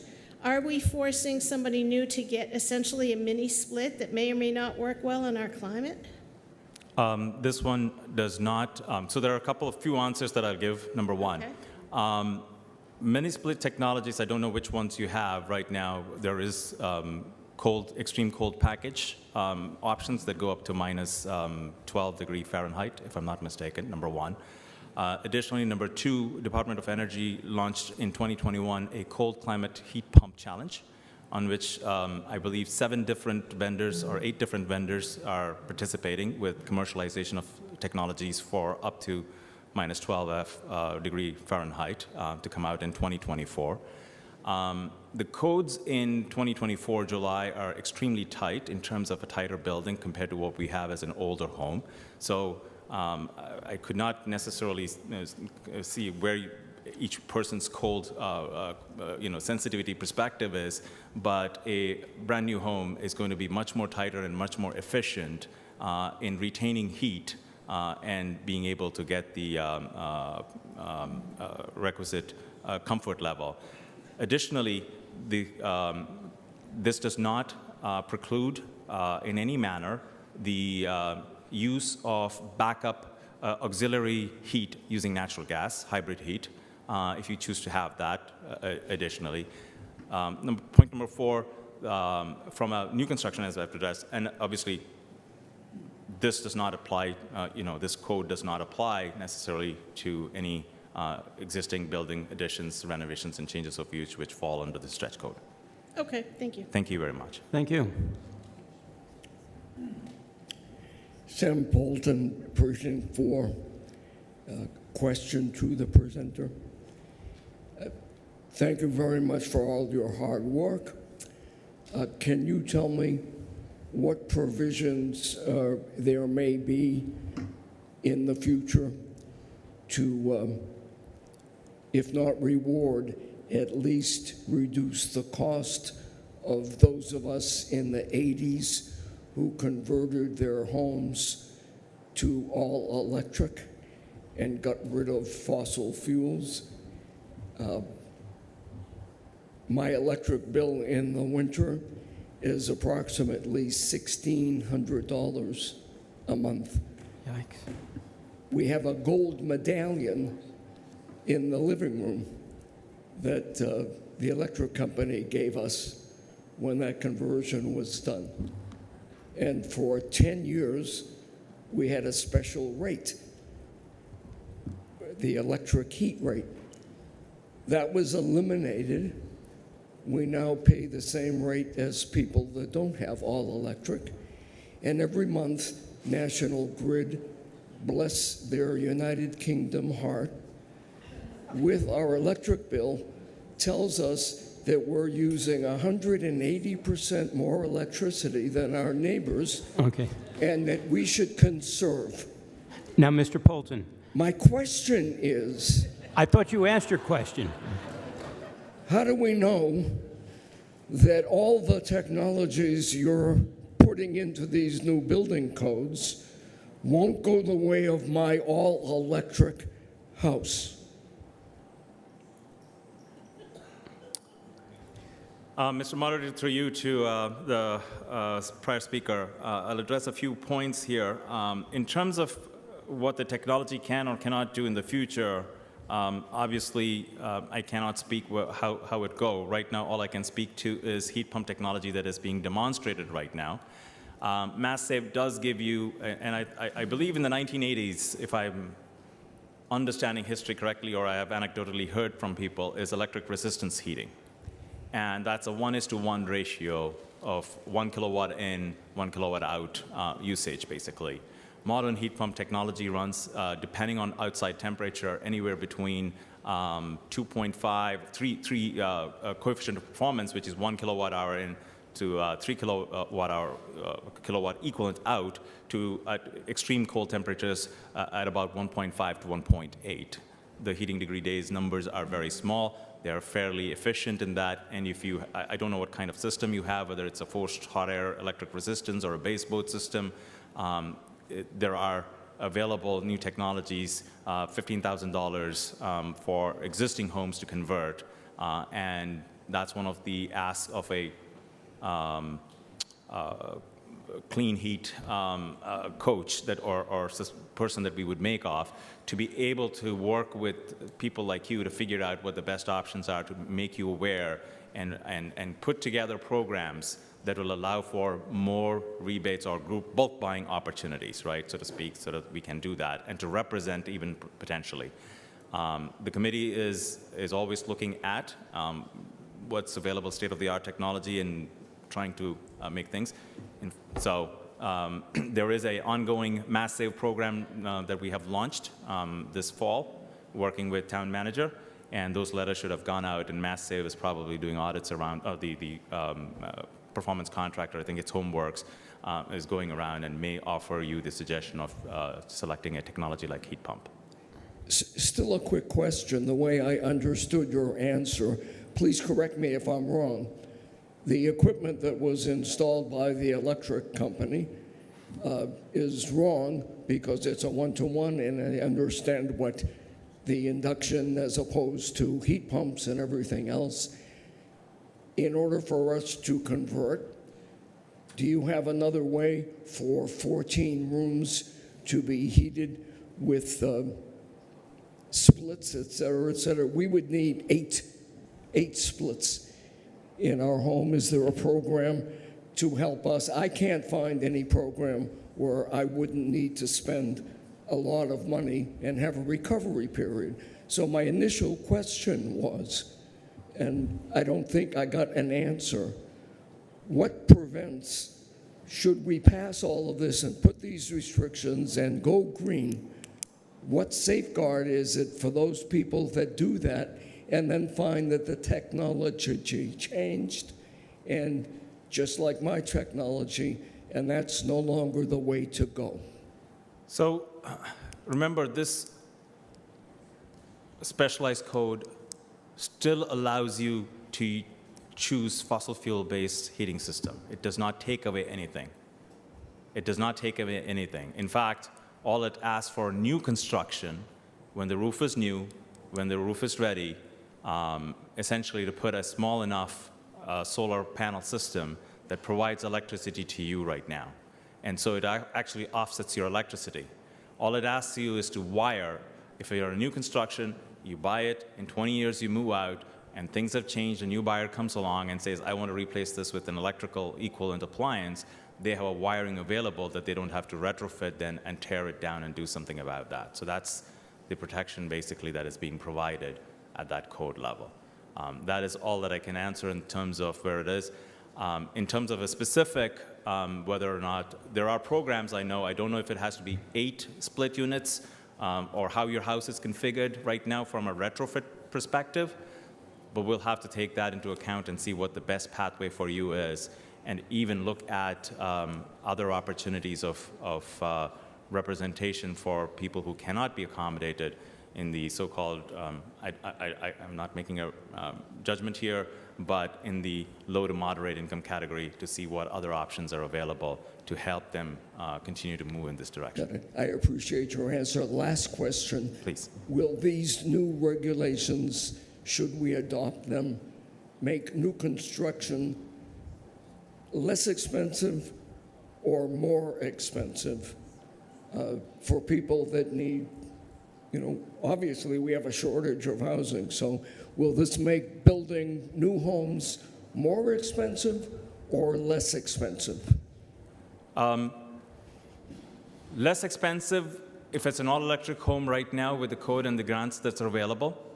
If you are considering that the addition of a solar panel at the time of buy, without taking into account the payback period and the savings that you get in like operational cost, that's the only additional upfront cost maybe, but it's a wash of, at best, a few hundred I $1,000. understand. I'm talking about new construction. Correct, That's new what you're construction. saying. So somebody wants to build a new house. It's relatively no difference in cost as a percentage-wise. It's relatively not a difference, significant difference, according to DOR estimates and several builders that have given us the estimates or talked about it across many different towns. All right, thank you. Thank you very much. Thank you.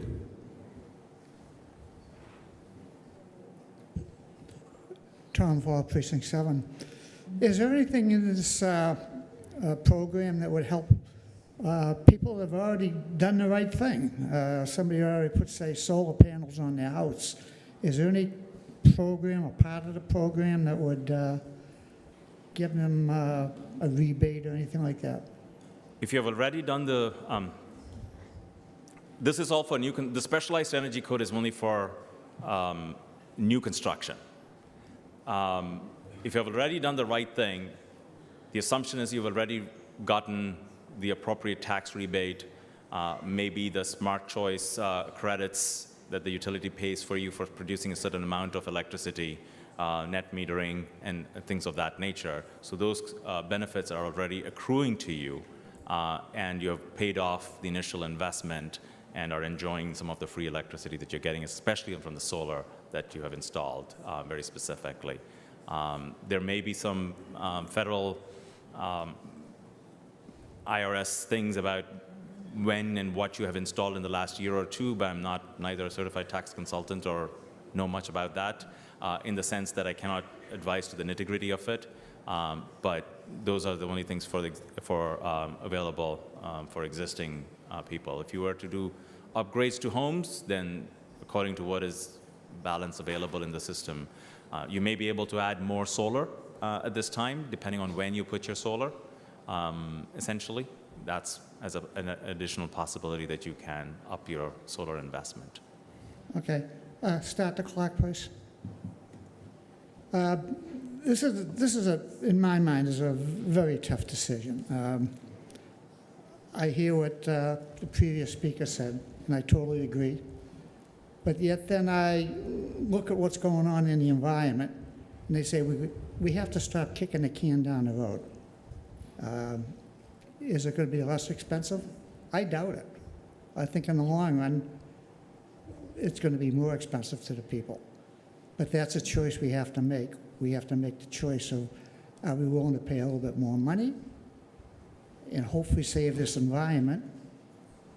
Or are we just going to kick that can down the road and 10, 15 years or whatever down the road, find out the environment is not too healthy for us?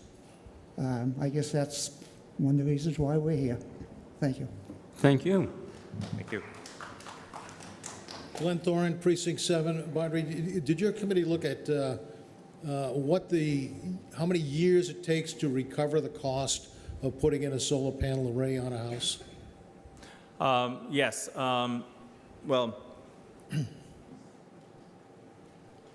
as a general rule of thumb, based on current incentive plans available and sizing and consumption used, it's anywhere between 5 to 8 years, depending on the system size, usage, aspect-wise. Mr. Moderator, if I may be allowed to give a personal anecdote, I have 8-year-old next month solar panel, 5 kilowatt on my house.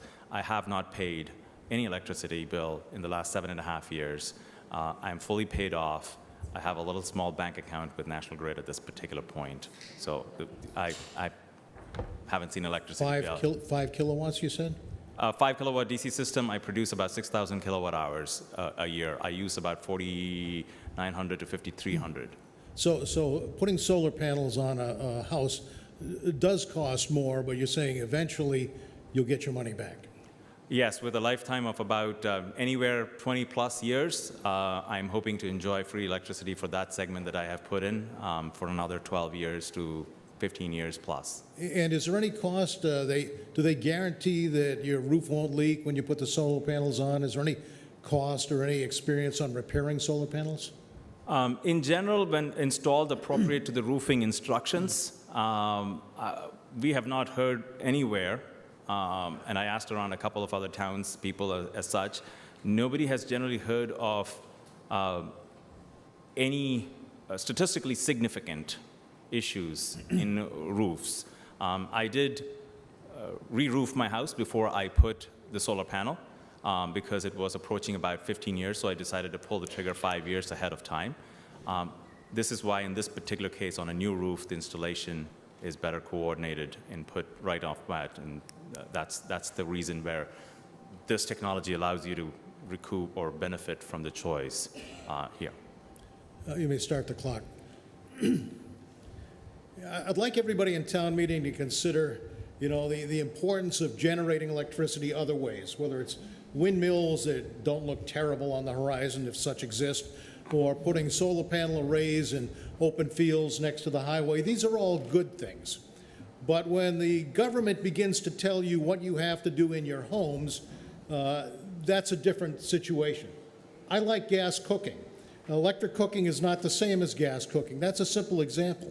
But how many people in this room know that you will not be able to buy a gas-powered car in 2035 in Massachusetts? Did you know that? Well, I hear a Tesla driver back there. But that's true. And in certain states, in California, you can't have a gas lawnmower. You can't have a gas leaf blower. You can't have gas generators. They're outlawed. And New England is not California. We have cold days here. So the utility of having the ability to refill in just a few minutes, being able to have long range that batteries don't provide you, being able to have fossil fuel in your home for heating and cooking and gas drying is something that the consumer should be deciding and not the government. And I'm not saying that this is going to be the government's nose in the tent, but it very well may be, because this is what has happened in other states. A little bit of a change, not a big problem. You can adapt to this little bit of a change, and then another one, and then another one, and then another one, when really the consumer ought to be deciding what is best for his own pocketbook and for his own lifestyle. So where we can put power generation systems that are convenient for the good of the town, that's fine. But when it comes to my own home, I'd just as soon be making those decisions for myself rather than having government regulations make those decisions for me. 1 minute. And so the important thing is that when we decide on this, and I'm urging you to vote against it, it is one place where we can say the government cannot go this far into Chelmsford in requiring us to spend additional money on new homes. Eventually, I predict additional money on renovations, additional money on more expensive equipment that you have to put in your kitchen, in your laundry, in your yard that have to run on batteries. No more gas-powered lawnmowers, no more gas-powered John Deeres, no more gas-powered leaf blowers, no gas-powered generators. So we can provide fuel, either gas or gasoline in this country, from our abundant resources that should allow us to decide what we ought to do in our own environment. So I suggest that we vote no on this article. Thank you.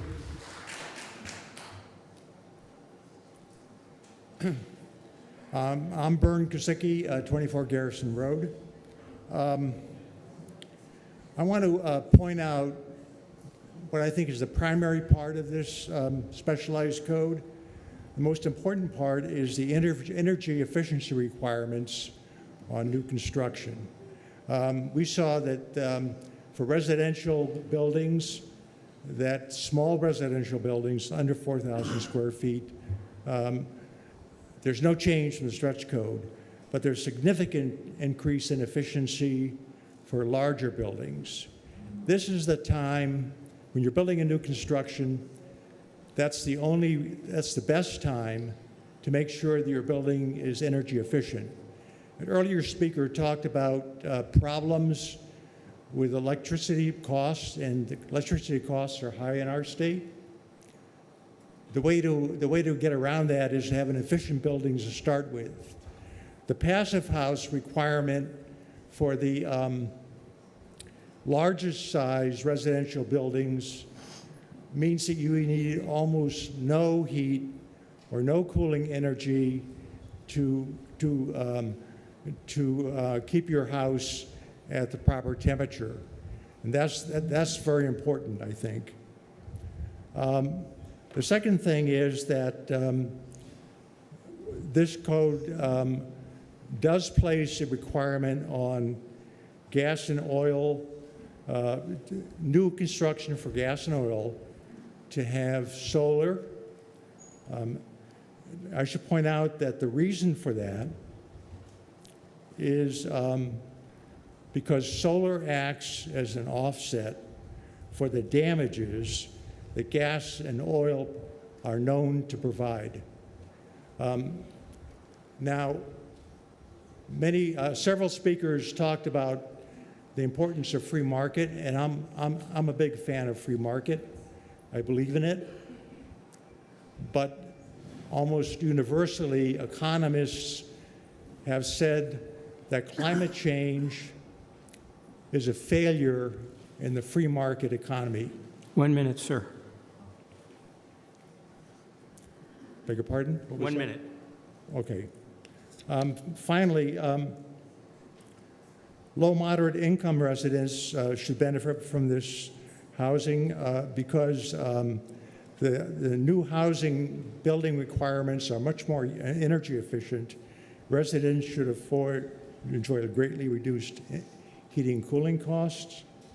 And adopting now, as the presenter pointed out, means that we can access the specialized code grants that are planned for towns that adopt this code. In conclusion, I believe that specialized code is both fair and reasonable, and also that it is in the best interest of the town to adopt it at this time. Thank you. Thank you.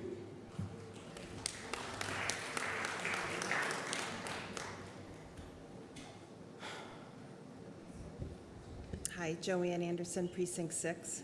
A couple of questions for the presenter. Speak up a little? Okay.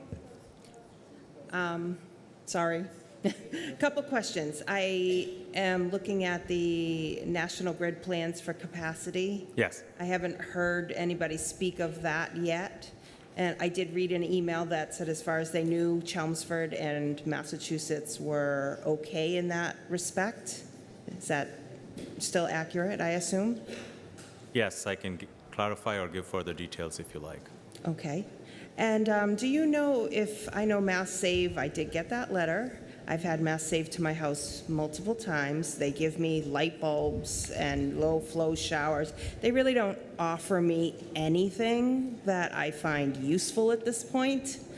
Do you know if Mass Save would be considering for people such as the previous speaker who said his entire house is electric and so is mine, any additional supports for people that have electric homes already to become more beneficial or efficient?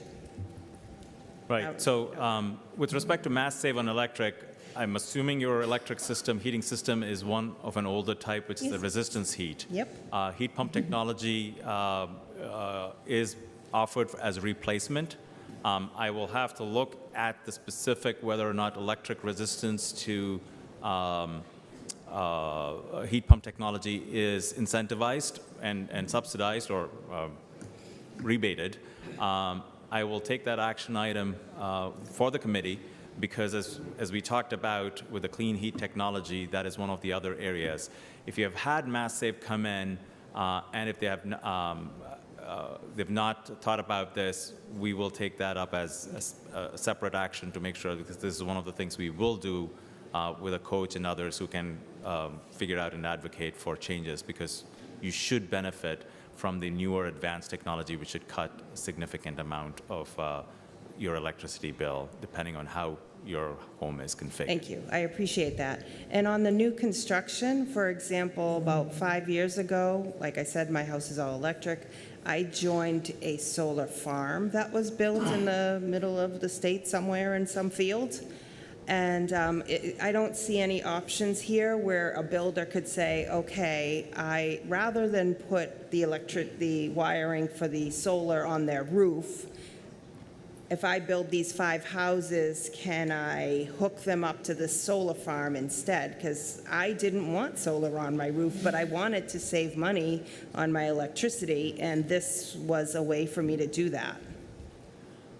A complicated answer, maybe, but right now the code does not allow for that, right? For multifamily, if you choose to use a passive house zero pathway, if it's multifamily, not 5 homes, single-family homes, then that can use that particular angle and move forward to be offset in some fashion, essentially. But on single-family homes, currently, there is no exception to that. It is also beneficial to have localized production rather than have a community solar, which takes away from conservation land or forest cover, which a significant amount has done in Massachusetts. So this is a slight balancing act in where they're asking it to be right on there, so that it's used on premises and offsetting the choice. Again, you could go all electric and not have a solar panel, or you could choose the passive house option. If a builder chooses a passive house option, they have the ability to not require that, essentially. Okay. Thank you. You can start the clock. Like I mentioned, I do have a completely electric house. My house was built in 1970. I don't think the heat has ever been changed. As a matter of fact, I met the builder who told me he was paid by National Grid to put all electric in my house. I did look into doing like the mini splits, similar to a previous speaker. I was informed by more than one company that despite getting the mini split, I would still need to run my electric heat, and I wouldn't be able to remove it, which was my plan.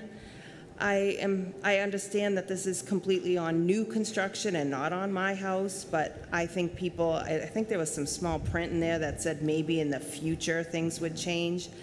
I am a little concerned about the capacity issue because, as a previous speaker also mentioned, more and more people are having electric cars, and if things go the way they continue in 2035, we're all going to end up having to buy an electric car, which obviously uses more electricity. Even with my solar farm that I have paid into, my monthly balance is $465, thankfully not $1,600. And if I go over the amount that I'm allotted to, I then also get a bill from National Grid. During COVID, for example, because I had 2 kids both at home because colleges closed, I had months that I did pay between $700 and $800 a month because of the electric heat. So I'm still kind of having a little bit of I think it's a good idea. I think it's something we need to look into. I would really like to know that for those of us that do already have electric everything in our house, that there would be some benefit to modernizing our electricity as well. And that's all I have to say. Thank you. Thank you. Mr. Moderator, may I address a question that has been asked? No, there's no question before you. Okay, thank you. Hi, Tom Amaro, Precinct 5. Question for Badri.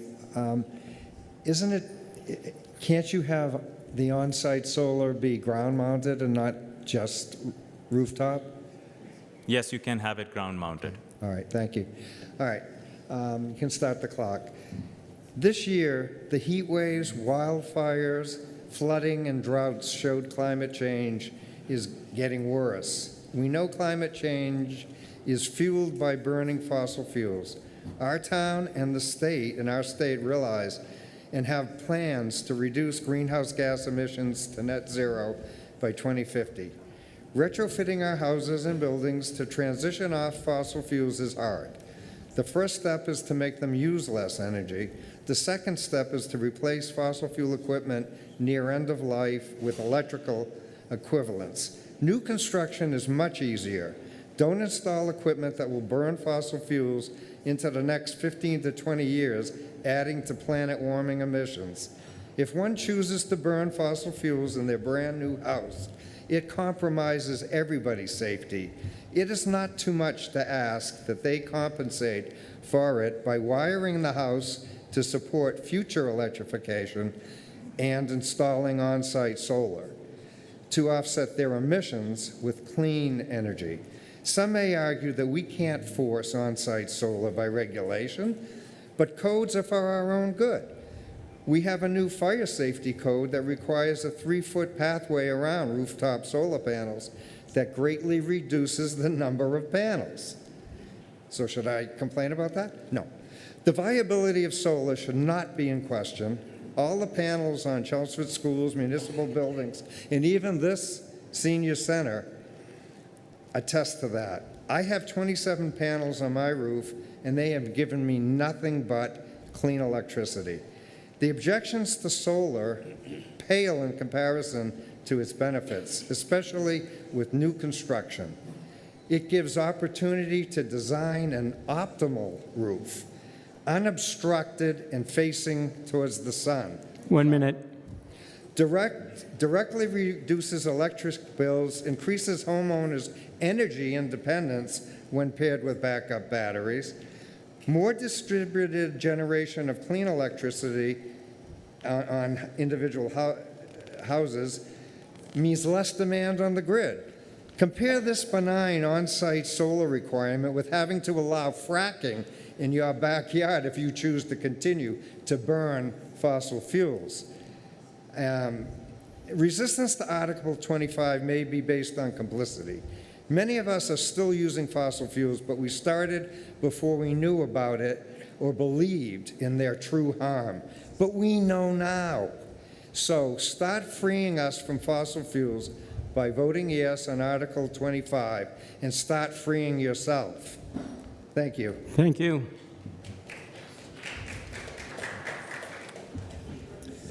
Scott Davidson, Precinct 3. Question for the presenter.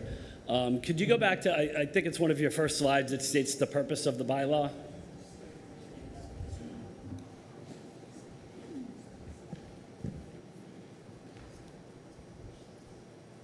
This one? No. It's like right at the beginning, like the actual. This one? No. Okay. It has Go back. purpose on it towards the bottom. It was 134 in the packet. Let's go here. This looks different than what I had in my packet. Slide 134. Give me 1 second as I look up 134 for reference. I think I found out. Oh, that's the motion. Sorry. In the motion, yes. Oh, okay, okay. Sorry. Thank you. There we go. So the purpose. In the last line of that, it says that it's applicable to the relevant sections of the building code for both new construction and existing buildings. So a lot of the other slides that you have in here have just new construction on the top of the slides. So I'm confused by that. So what exactly applies to new construction and what applies to existing buildings? All the material provided by DOER talks only about new construction for the pre-wiring portion. I do not know of any other particular details on existing buildings. The only place this would happen is if you were doing what is known as full gut out, right? A full gut out where you kept the shell and you were down to the studs because you were renovating a 1950s building and bringing it up to code. Okay. in that particular case, I expect that to be, especially keeping the outside the same, right? Not demoing it and it's a new construction. That's the only place that it has come up as a conversation.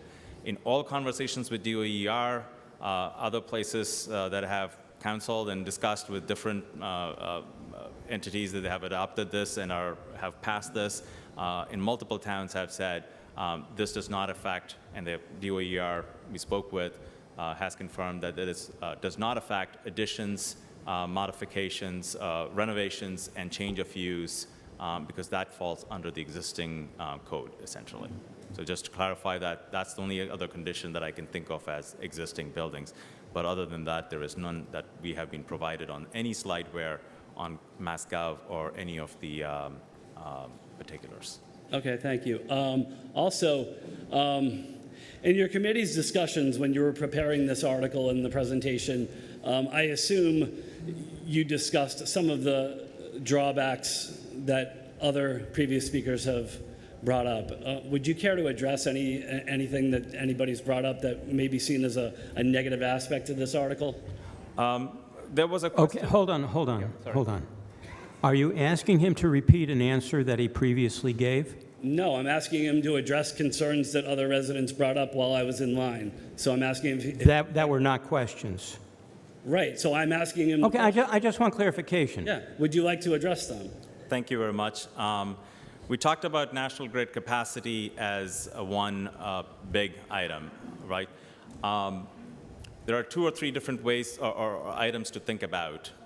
National Grid has submitted a grid modernization plan along with Eversource to the Department of Public Utilities in September for capacity expansion, for transmission and distribution capacity expansion, and to create new technology and platforms to allow for demand management and reduction that helps to manage the grid and provide stability.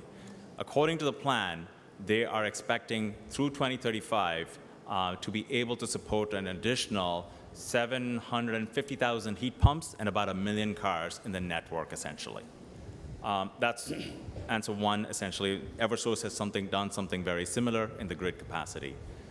According to the ISO New England Committee, in terms of overall capacity, generation capacity and stuff, ISO New England has estimated and shown data, I think it was 2021 data if I'm not mistaken, that the New England region is running at about 20% below August 2006 peak demand, and we're running about 20% below that in terms of the amount of electricity required or capacity that we have on the grid. So currently there is no grid challenge issues.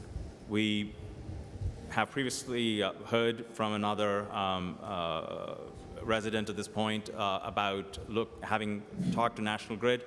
National Grid system data usage or map.nationalgrid.com/MA will give you a list of all the feeders that we have in town as to what the generation capacity and load capacities are.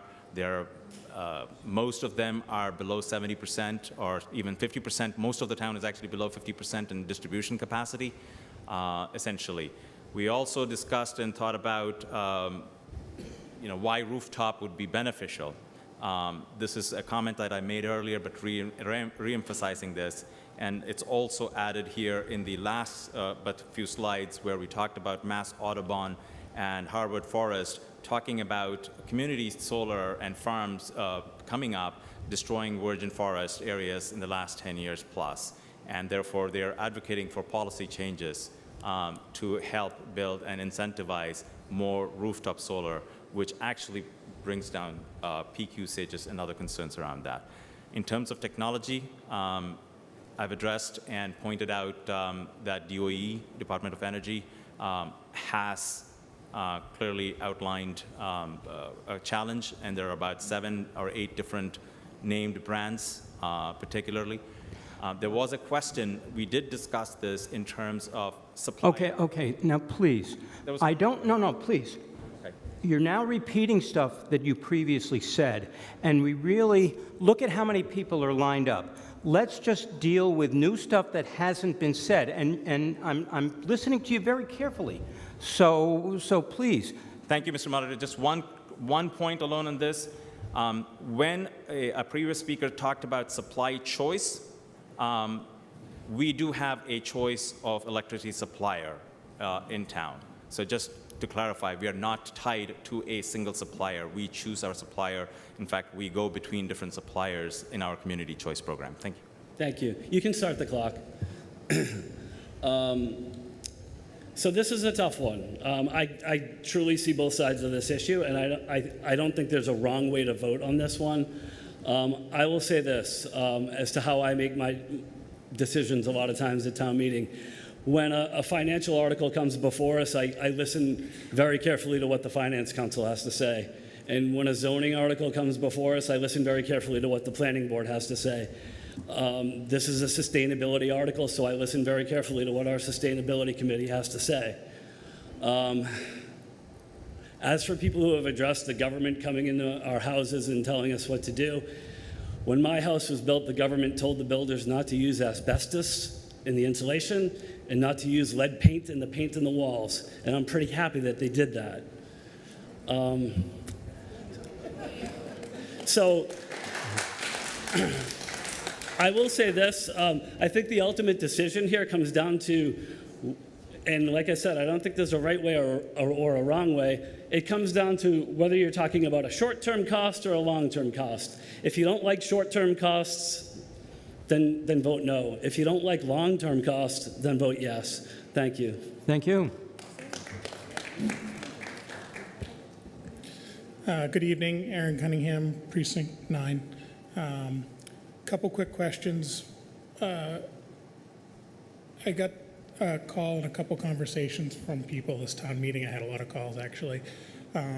This program that we're adopting now, my understanding is we're maybe adopting this early, but at some point we'd have to adopt it, or the state would adopt something we'd have to conform to. Do I understand that correctly? I don't know if at some point we may have to adopt it. What the future holds, I cannot say that. What I can say is we will be, I think, as I said, 22nd town to adopt it, and it has benefit because we are doing things of Climate Leaders Program, which got announced last night. Last night it was announced, and the formal launch will happen in the next week with grant monies coming, basically. In terms of stretch codes or other things in the updates, those are all dependent on what the state does. There could be rollbacks in the future. There could be different direction taken. I cannot speak to that future where it stands. Okay, and the other question that I had was regarding the grid capacity, but just so I understand it correctly, National Grid Eversource have submitted plans on where they're going to find that capacity, so all this extra electrical appliances on the grid are not going to cause it to crash, is the theory? They are looking at transmission and distribution, as well as to kickstart the process of where the extra capacity will come in from. This is where what I mentioned was the solar campaign is going to start again. In the last slide on the Mass Audubon, we are looking at having to ramp up our solar installations across. A relevant question to remember for everyone that's addressed in this, Massachusetts produces 25% of its power, and 75% is imported. And nowhere in this special code says that because I hate cooking on electric, says I'm going to have to go to an electric stove when I replace my gas one, correct? Nowhere in the code it will dictate, and it's probably better to use gas cooking stove and put a rooftop solar because you get the best of all the worlds. All right, thank you. I'm good. Thank you. Harrison Mayotte, Precinct 7. I'd like to make a motion to move the question. Motion to move the question. All right, so basically, if you vote in the affirmative, all debate and discussion on this issue will cease, and we will then vote on the article that is presented to us. If you believe that you require more information, then you would probably vote against this motion. So let's just see what happens here.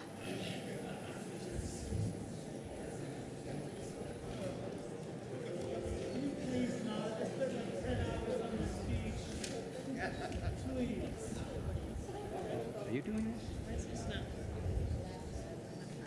Oh, no. What is the problem?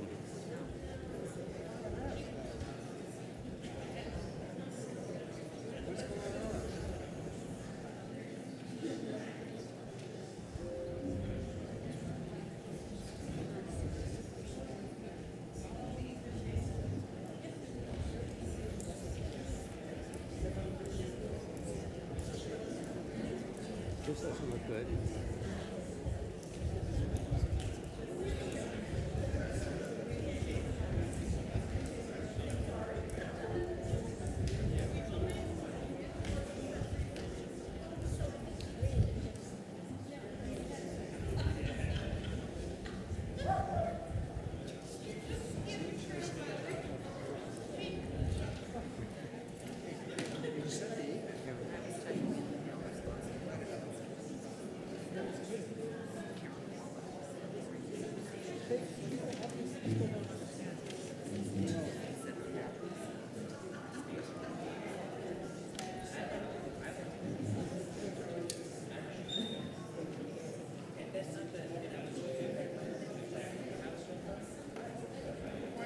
Mr. Moderator, we can do this by show of hands, it's just moving the question. It's two-thirds. It does require a two-thirds vote, right? Yes. So it may be... We're on. I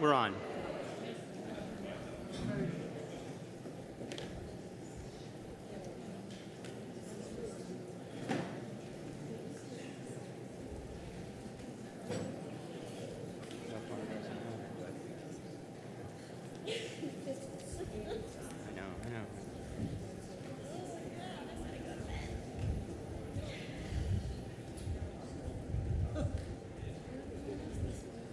Yeah, nice.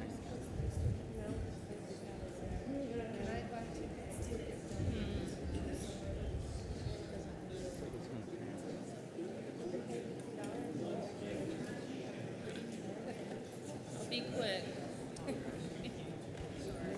Okay, the article passes, the motion passes. So now we're going to vote on Article 25.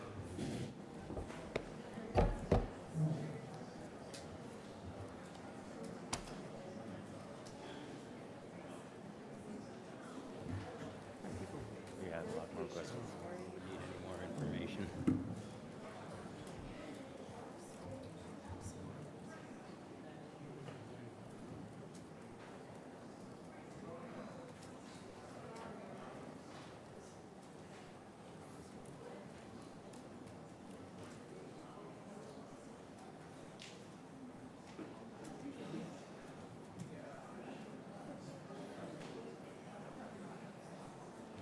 So far, it's passing. Well, 72 votes.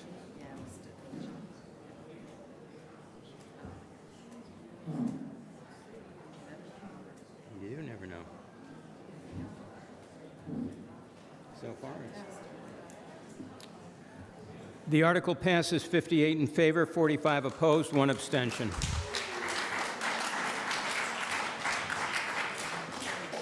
Article 26.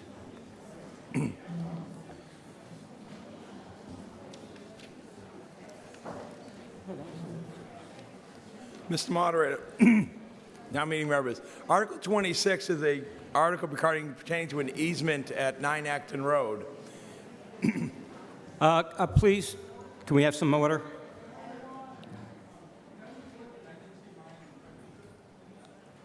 Nothing to do with me. Which way were you going to vote, sir? It still wouldn't have made a difference. But please, if you don't see it, please bring it up before we start with the next article. Okay. Go in. Mr. Moderator, Article 26 is an article pertaining to an easement at 9 Acton Road. To familiarize you with the site at 9 Acton Road, that's the old bowling alley. If you come out of the center of town by the library and you take a right onto Acton Road, the site has been cleared. The planning board conducted a series of public hearings, advertised, butters were notified, hearings were held, the decision was rendered and approved by the planning board, and then that planning board called for an easement to be granted on the, what you would see here would be the left-hand side of the property, as shown in the dashed area there. The access allows for the easement allows for access across the property. There are no current plans to utilize the easement. To just sort of orient you to the site, This is 9 Acton Road. It shows the former building on the site.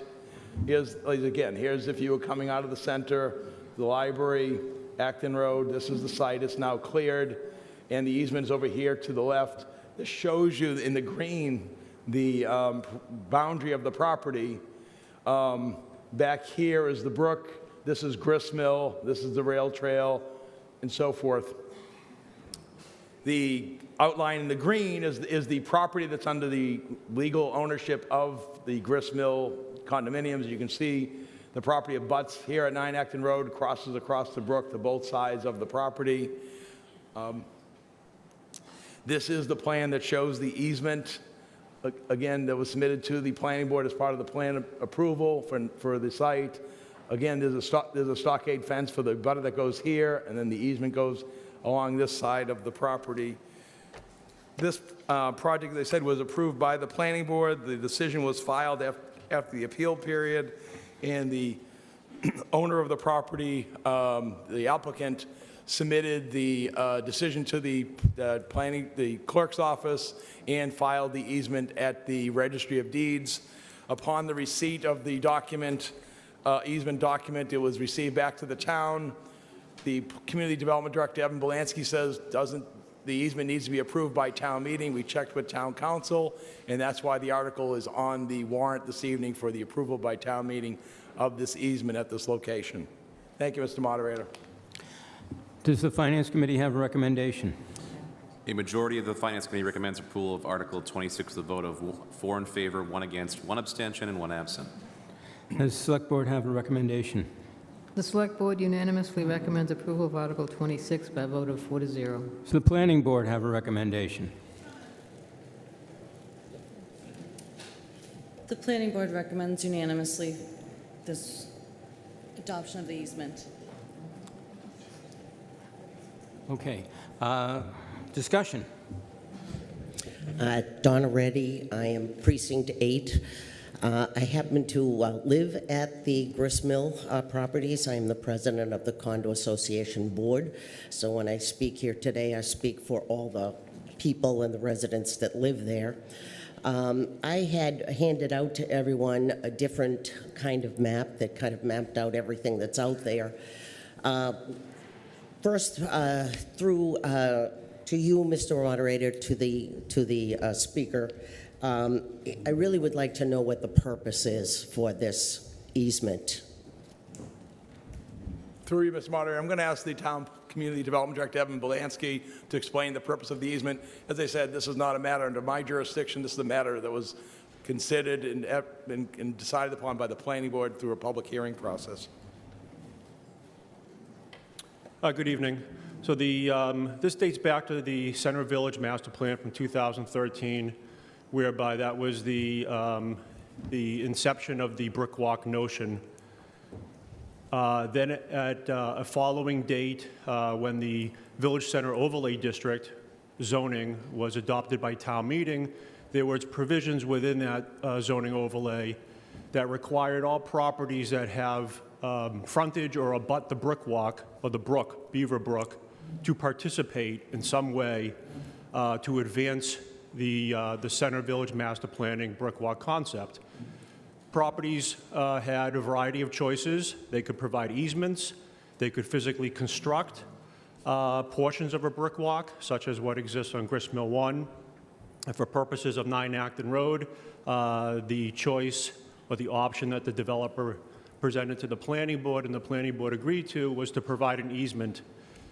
This particular easement is essentially best looked at as a placeholder or a reserve strip for in the event at a future date the town decides to advance the concept to the next stage. So the easement that was obtained for 9 Acton Road serves not a current purpose, but a future purpose if and when, again, the town advances the project to a point where the easement on 9 Acton Road would connect to something. Thank you. I would like to just have an opportunity to talk about this. because I live there. This particular walkway is between two private pieces of land. The Fitzgibbons live on the other side on a single residence home. And the actual walkway leads to another piece of private land, which belongs to the grist mill. By having this future thing there, what it says is that the town has the right to walk on this easement. They can come to the edge of the property. It does not enhance a brook walk in any way. And it leaves the people who live around that easement to be very liable for anything that may happen. It is a very steep embankment on both sides of the brook, both on the grist mill side, well, we own both sides, but by the walkway on the other by the building, and on the side next to 9 Acton Road. Heaven forbid any child who decides they're going to walk down there and go onto our property, it's not the town's problem. It's really our problem, the grist mill's problem. We're liable for anyone who has any injury from that walking down into our land. They also, anyone who goes down there and decides they're just going to walk on our property and litter, it's not the town's problem, it's our problem. We have to clean up the mess. If anyone goes down there and disturbs the vegetation or any of the other wetlands amenities, then who's going to fix that? It's going to be the grist mill's problem.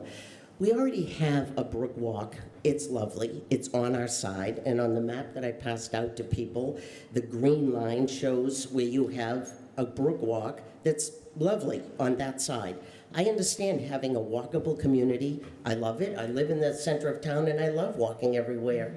But if you need to have a cutoff to get to the bike trail, aren't you going out for exercise anyway? Why don't you just walk down through the center, check out all the lovely businesses that are down there, walk up to Cushing Place where you can go onto a lovely brook walk. Less than a minute.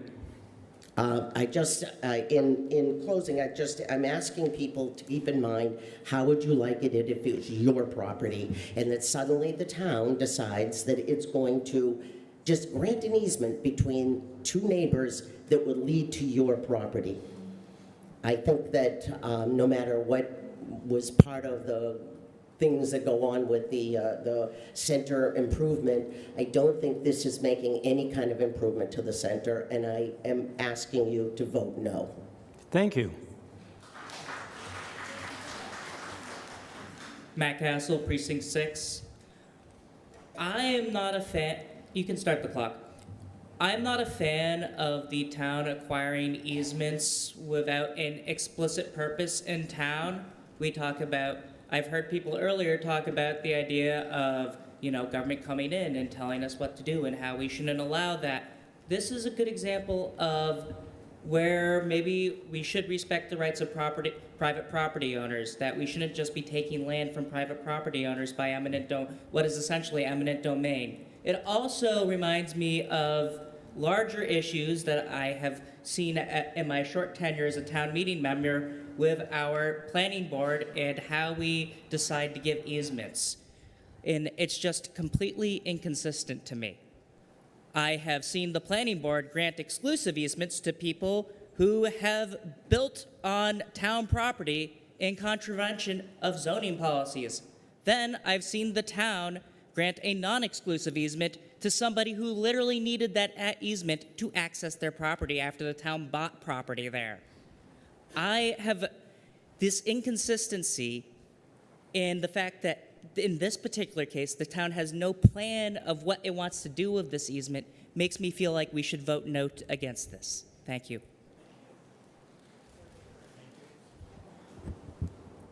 Thank you. Good evening, everyone. Cynthia Goodland, Precinct 8. I am part of the Finance Committee. I also live at Grist Mill. I'm the HOA treasurer. Previous speakers spoke about privacy. I'd like to touch on security and trespassing. There's a lot of issues that go on already at the Grist Mill property. that we are responsible for. There are folks that previous speaker mentioned littering. There are people trespassing on that land where, we're met with belligerence and hostility. There's a lack of privacy. There's people peering in windows. I'm not up here tonight to protect my security, my privacy. I already understand how to do that for myself because I've experienced this. I'm here tonight to protect the privacy and the security and for the residents that will move into 9 Acton Road. By this walkway, at the end of it, by the buildings, there's going to be a playground. What is the town going to do to prevent other children walking on that easement from playing in a fun playground? Right, so now we're going to have privacy, we're going to have security, we're going to have trespassing issues that those future town residents, which are probably going to be new to the town, are going to have to deal with. Additional costs to repair things because we know we've already spent thousands of dollars additionally to repair things for our brick walk. Also, I want to address, the ecosystem down at the brook, right? The brook is beautiful. There's, a number of beautiful wildlife down there, turtles and swans and great blue herons. If you have a path down to the brook, what do kids like to do? They like to go down there. They like to play. It is, first and foremost, a very dangerous place for children to play with all the rain, the trees down. Right now there's no indication that there's going to be any barrier or any stoppage from having any child, whether they're part of the 9 Acton Road community or whether they are public accessing the easement, to go down to the brook and play like children do, right? So I encourage everyone to vote no. Thank you. Thank you. Phil Stanway, Precinct 5. I looked at this, and I'm a big proponent of walking trails and going out in the community. And the one around the gristmill, I like. It's a nice trail. I was extremely underwhelmed with the Oddfellows building. I thought we got the short end of the stick on that one. And this one just doesn't make any sense. I mean, there are none of those landowners who are ever going to budge. The land trust is across the street. They're not going anywhere. You've just built brand new condos there, a house on the other side, and just this walkway stuck there for no reason except something to do with the building. So I'm not a big fan of it. However, we will get the land for the town, but we should never build on it. Leave it just like it is. It's just, for walking, it's awful, but it might protect a place. So I'm even more underwhelmed with this one than I was with the Oddfellows. Thank you. Thank you. Kathy Tubbery, Precinct 8. Mr. Moderator, through you to the presenter. Can you please tell me how the Fitzgibbons were notified? Who was notified?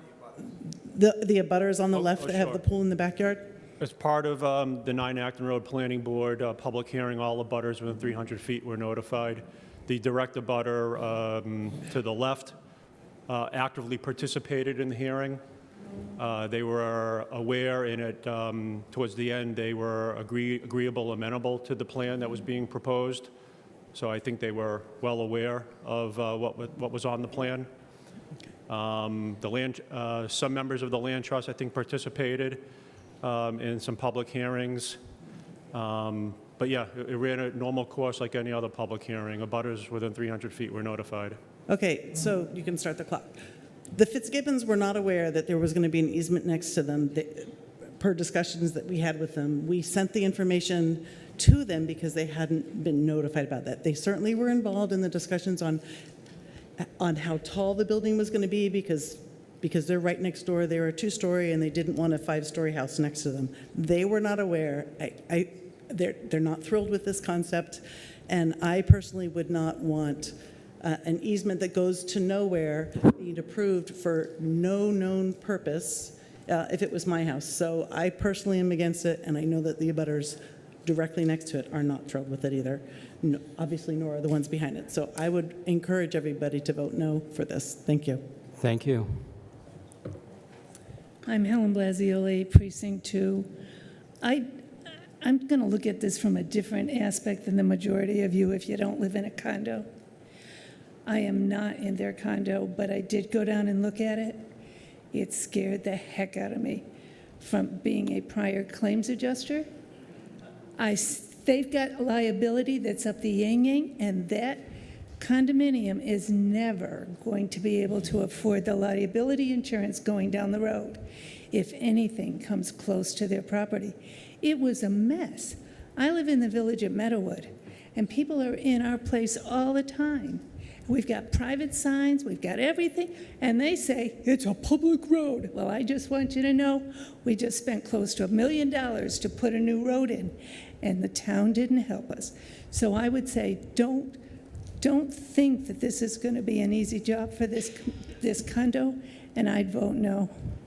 Okay, I've really heard everybody who's gotten up speak saying that they're opposed, so I'm exercising my prerogative. If anyone is in favor of it, I'd like to know that, or if they want to file an amendment to it. Otherwise, I'm going to move the article. I have a simple question. Looking at the easements, Rihanna, Illinois, Precinct 7, looking at the easement that's already recorded, it actually looks like it's granted to Massachusetts Electric Company to maintain high wire, low and high wire voltage. There's probably another easement, utility easement. That's not what we're talking So about it's not here. the easement that's recorded and talked about in this plan, Plan 21. Oh, it may be talked to in the plan, but that's not what we're talking about. Okay, so this is a different easement that will be recorded. It's not recorded yet. No, it has been recorded. Okay, so the only easement at the Registry of Deeds that's been recorded on October 3rd or October 2nd of 2023 was granted from the development to Mass Electric for $1 for these high tension lines. Go ahead. Mr. Moderator, through the previous speaker, it may be that the developer it may be that the developer submitted an easement plan depicting all of the easements on the property, and this is addressing the electric easement, but it wouldn't necessarily, even though it's depicted on the plan, if there's no specific easement filed within the Registry of Deeds, then it wouldn't be an easement. But this one is filed. No, the plan is filed. Okay, but the easement's filed. Book 38103, page 258, And at the Registry of Deeds on 10/2/2023. what was that book and page again? 38103, 258. He'll look it up. Thank you. Mr. Moderator, Doug Bruce, Precinct 11. I'm here to speak in favor of this, of approving this easement. Sure. I'd like to remind everybody, how long did it take us to get the rail trail going? Was that an overnight thing? Was that a 2-year or a 5-year thing? If I recollect, it was 20 years or more. Did we know exactly what the design of that was going to look like the day we first started proposing it? No. This is simply town meeting accepting an easement for some future work. Now, way back 10 years ago, we talked about redeveloping and beautifying the center with the brook and walking trails and things like that. We want to make our community more walkable. This is one of the things that could facilitate that in the future. We're just accepting the easement. We're not paving the yellow brick road for kids to jump off a 10-foot diving board into the creek.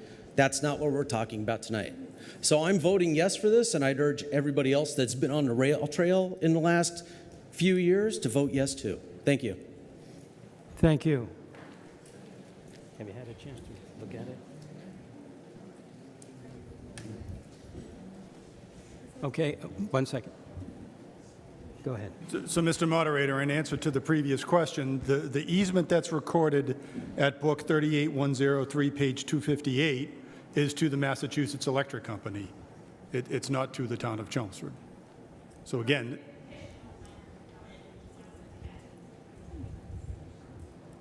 what did she say? I'm sorry, we couldn't hear you up here.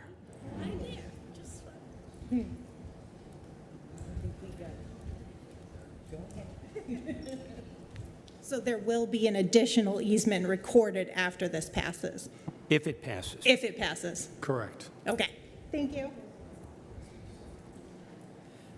Hi, Tracy Cole, Precinct 9. I actually have a question for the planning board. Deirdre, was this before your time? Was this before your time, or were you in on this? Sorry? You were, okay. So in the early stages of this, when it first came to the planning board, She was talking to Deirdre. wasn't there an early drawing where the driveway was going to be on the left-hand side next to Fitzgibbon's house? And that was strongly, if I remember correctly, frowned upon, having that driveway right there. Do you remember that? Oh, okay, Deirdre, you're going to have to Yeah. go to the I can't hear microphone. you from over there either. You can go to the podium if you want, or you can take that microphone. I don't care. I don't feel like an expert on this at all, but my recollection is that there was initially a driveway on the left, and then it was the abutting neighbors were not happy with the traffic, and so it was determined to make green space there with the playground and. Yeah, the playground was supposed to be in the back left-hand corner, right? And that was all gonna get moved front. It's in the front now? Paul, Paul. Mike, who's got better? Oh.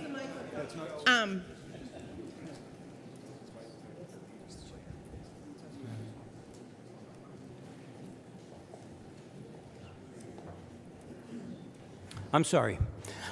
Basically, just so everyone knows what's going on, town manager showed us an easement plan that was recorded, but the plan does not constitute an easement per se, which is why there has not been an easement recorded at the Registry of Deeds, even though erroneously it was represented that it had been. Okay, so now I'm confused. The plan, Just because a plan is recorded showing an easement, the easement doesn't take effect until the easement actually is recorded and describes it so that everyone knows, so that people don't have to look at every plan that's ever been filed. No? So you're saying? my point is that, Oh, it is? Oh, okay. Well, the land... Okay, so in any event, if this passes, there's going to be an easement. If it doesn't pass, there's not going to be an easement, is really the bottom line. I understand that. That's why we're here. Right. But my point is that when this was originally proposed, the original proposal was to have a driveway on the left-hand side, and it was frowned upon by the next-door neighbor and the planning board. Both agreed that it's not a good idea to have traffic going along the left-hand side due to the neighbor. So they went back and they redid their plan. So an easement, okay, I'll get to the point. What's the difference between having an easement where people are going to be walking through or a driveway? The driveway was frowned upon. Why wouldn't an easement be frowned upon? Like, I'm trying to get the difference. I don't know if anybody can answer that question. I'm certainly not going to answer it. So.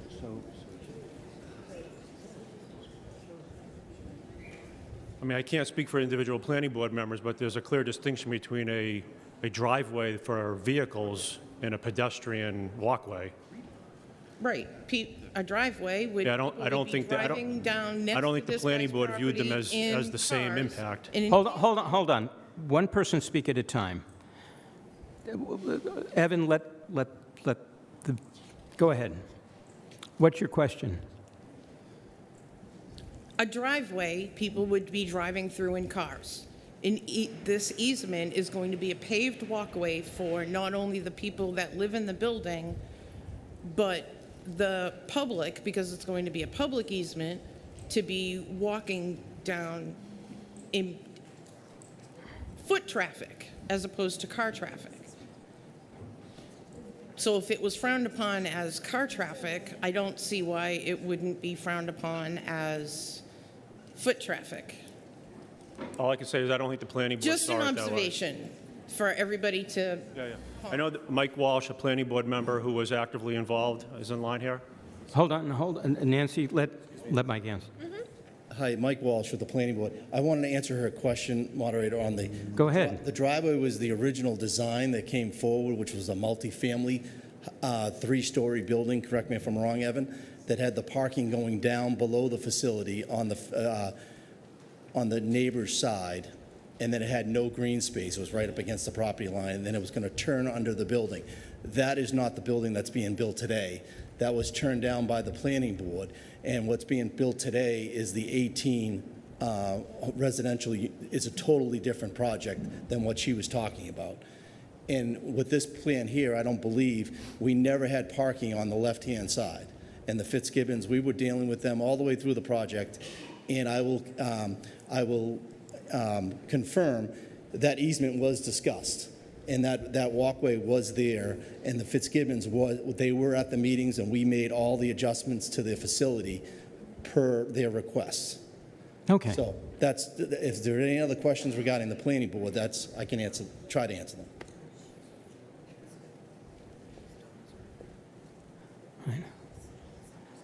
Nancy? Thank you. Nancy Arroway, Precinct 8. So one of the things that was built into this plan, that was negotiated into this plan, was to have no windows on the sides of the townhouses that looked out onto that adjacent neighbor for the privacy of the neighbor. The neighbor's got a swimming pool in that backyard, and throughout the review of this conceptual plan, there was a lot of sensitivity on the part of the neighbor, to the extent that they brought in counsel to push for amendments to the plan that would provide privacy. I think that need for privacy needs to be considered as we evaluate this proposal tonight. Thank you. Donna, you spoke before, and I have Joe something I want to just clarify. Go ahead. I want everyone to understand that the people, the board from the gristmill did attend these planning board sessions along with the Fitzgibbons. They and us worked with them to make sure that we had what the density would be of the buildings, et cetera. We saw a walkway there. I thought it looked kind of stupid, but okay. Never was it discussed as a town easement was going to be there. When we found out about this article, we were quite surprised. The Fitzgibbons didn't know anything about it until about last week, when a few town representatives in their neighborhood let them know about it. So we really, if we had been given the opportunity to tell people how we felt, we would have told people that. We would have fought against this. We do not want to have a place where the town can just walk somewhere and future may come onto our land some other way. Donna? I just don't think it's Donna? Kathy Tuberty already said that the neighbor was not aware of the easement as well. So you're just verifying what she said, which is fine. But now you're getting into... Go ahead, Joe. Move the question. Okay. We'll just skip. We have a motion to move the question. Do the motion, if no one else. Well, there was actually someone behind you, so... We've had a motion to move the question.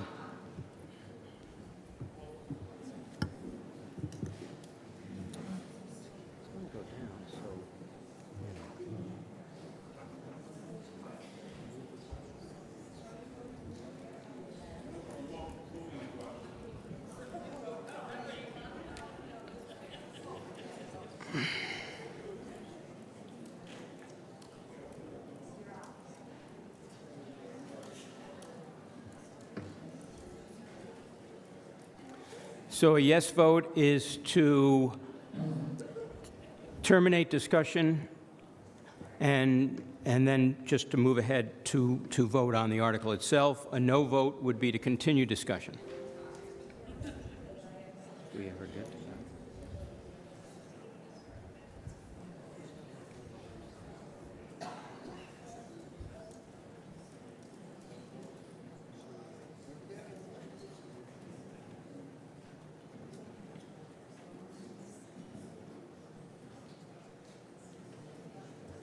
Boy, this is cumbersome.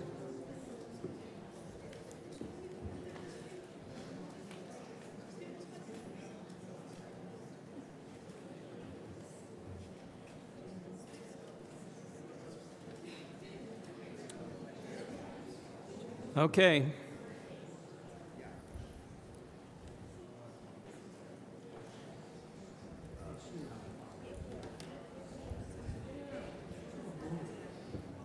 Who's voting no? Two people are voting no with the question. Two people spoke in favor. One. No. That's Scott Davidson. I think it's just he doesn't want to move questions. He wants everybody to have an opportunity to speak. And Brian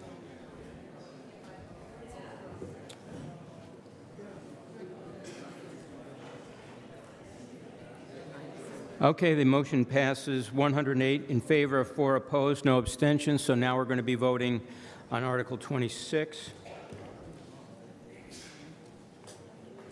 This also requires a 2/3 vote to pass.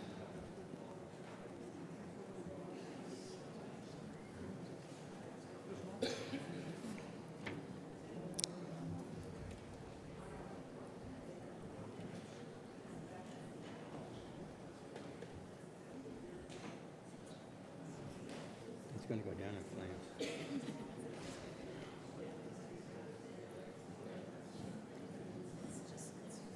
Well, they already block voted against it.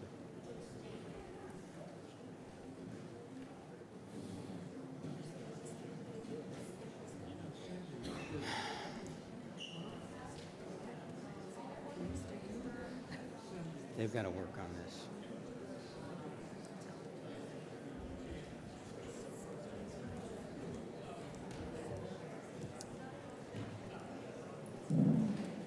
Okay, the article fails.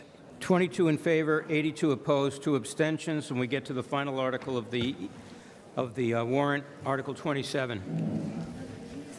Thank you, Mr. Moderator. Article 27 is the request for the town to accept easements for drainage and sewer off of Old Farm Way, as shown on the plan. This is Old Farm Way, just to orient the town meeting. There's the Parker School in the bottom here. This is Old Farm Way that comes here, and then here's the end of the cul-de-sac at Old Farm Way, and then this is the formal plan that shows the easements for drainage and sewer. But just to give you an idea, many of you from the Old Farm Way was developed a generation ago. How this came into existence or request for the drainage easement is the situation now at the condition of the roadway at the end here. This path, as part of the original approval for the project, was an emergency fire access for the subdivision. And there was a gate there, and you can see there's a pathway that went to this period. We were contacted, meaning the town was contacted by the property owner right here at the end of the cul-de-sac saying, gee, the cul-de-sacs and the end of the pathway is getting into tough shape because of its age. And obviously, children travel to and from the Parker School and playground and such after school. And they wanted the town to go out there and perform the work. We obviously, as the town public works director, engineer, myself, were out there on the site, met with the property owner, who again, they're part of a homeowners association. The obligation to do that work was not the town's. So basically, what we sought to do is to address the problem is the town, we notified the fire department. The fire department position was, we really don't need that fire access today. It's not been utilized, and therefore, the sense was the town will abandon its rights to the fire access. However, in doing that work, we also noted there was no formal plans for the drainage or sewer lines that were installed at that point. The town performed the survey work with the concurrence of the homeowners association. They'll grant the easement, and then the matter is satisfactorily addressed to all parties. That's the presentation, Mr. Moderator. Thank you. Thank you. Does the Finance Committee have a recommendation? The Finance Committee unanimously recommends approval of Article 27. Does the Select Board have a recommendation? The Select Board unanimously recommends approval of Article 27 by a vote of 4-0. Any discussion? There being none, we'll vote on Article 27. That also requires a two-thirds vote.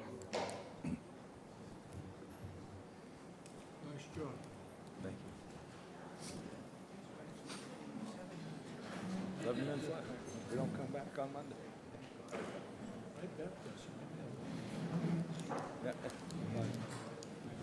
Yeah, we have a select board meeting, yeah. Well, that energy one would have gone on a lot longer.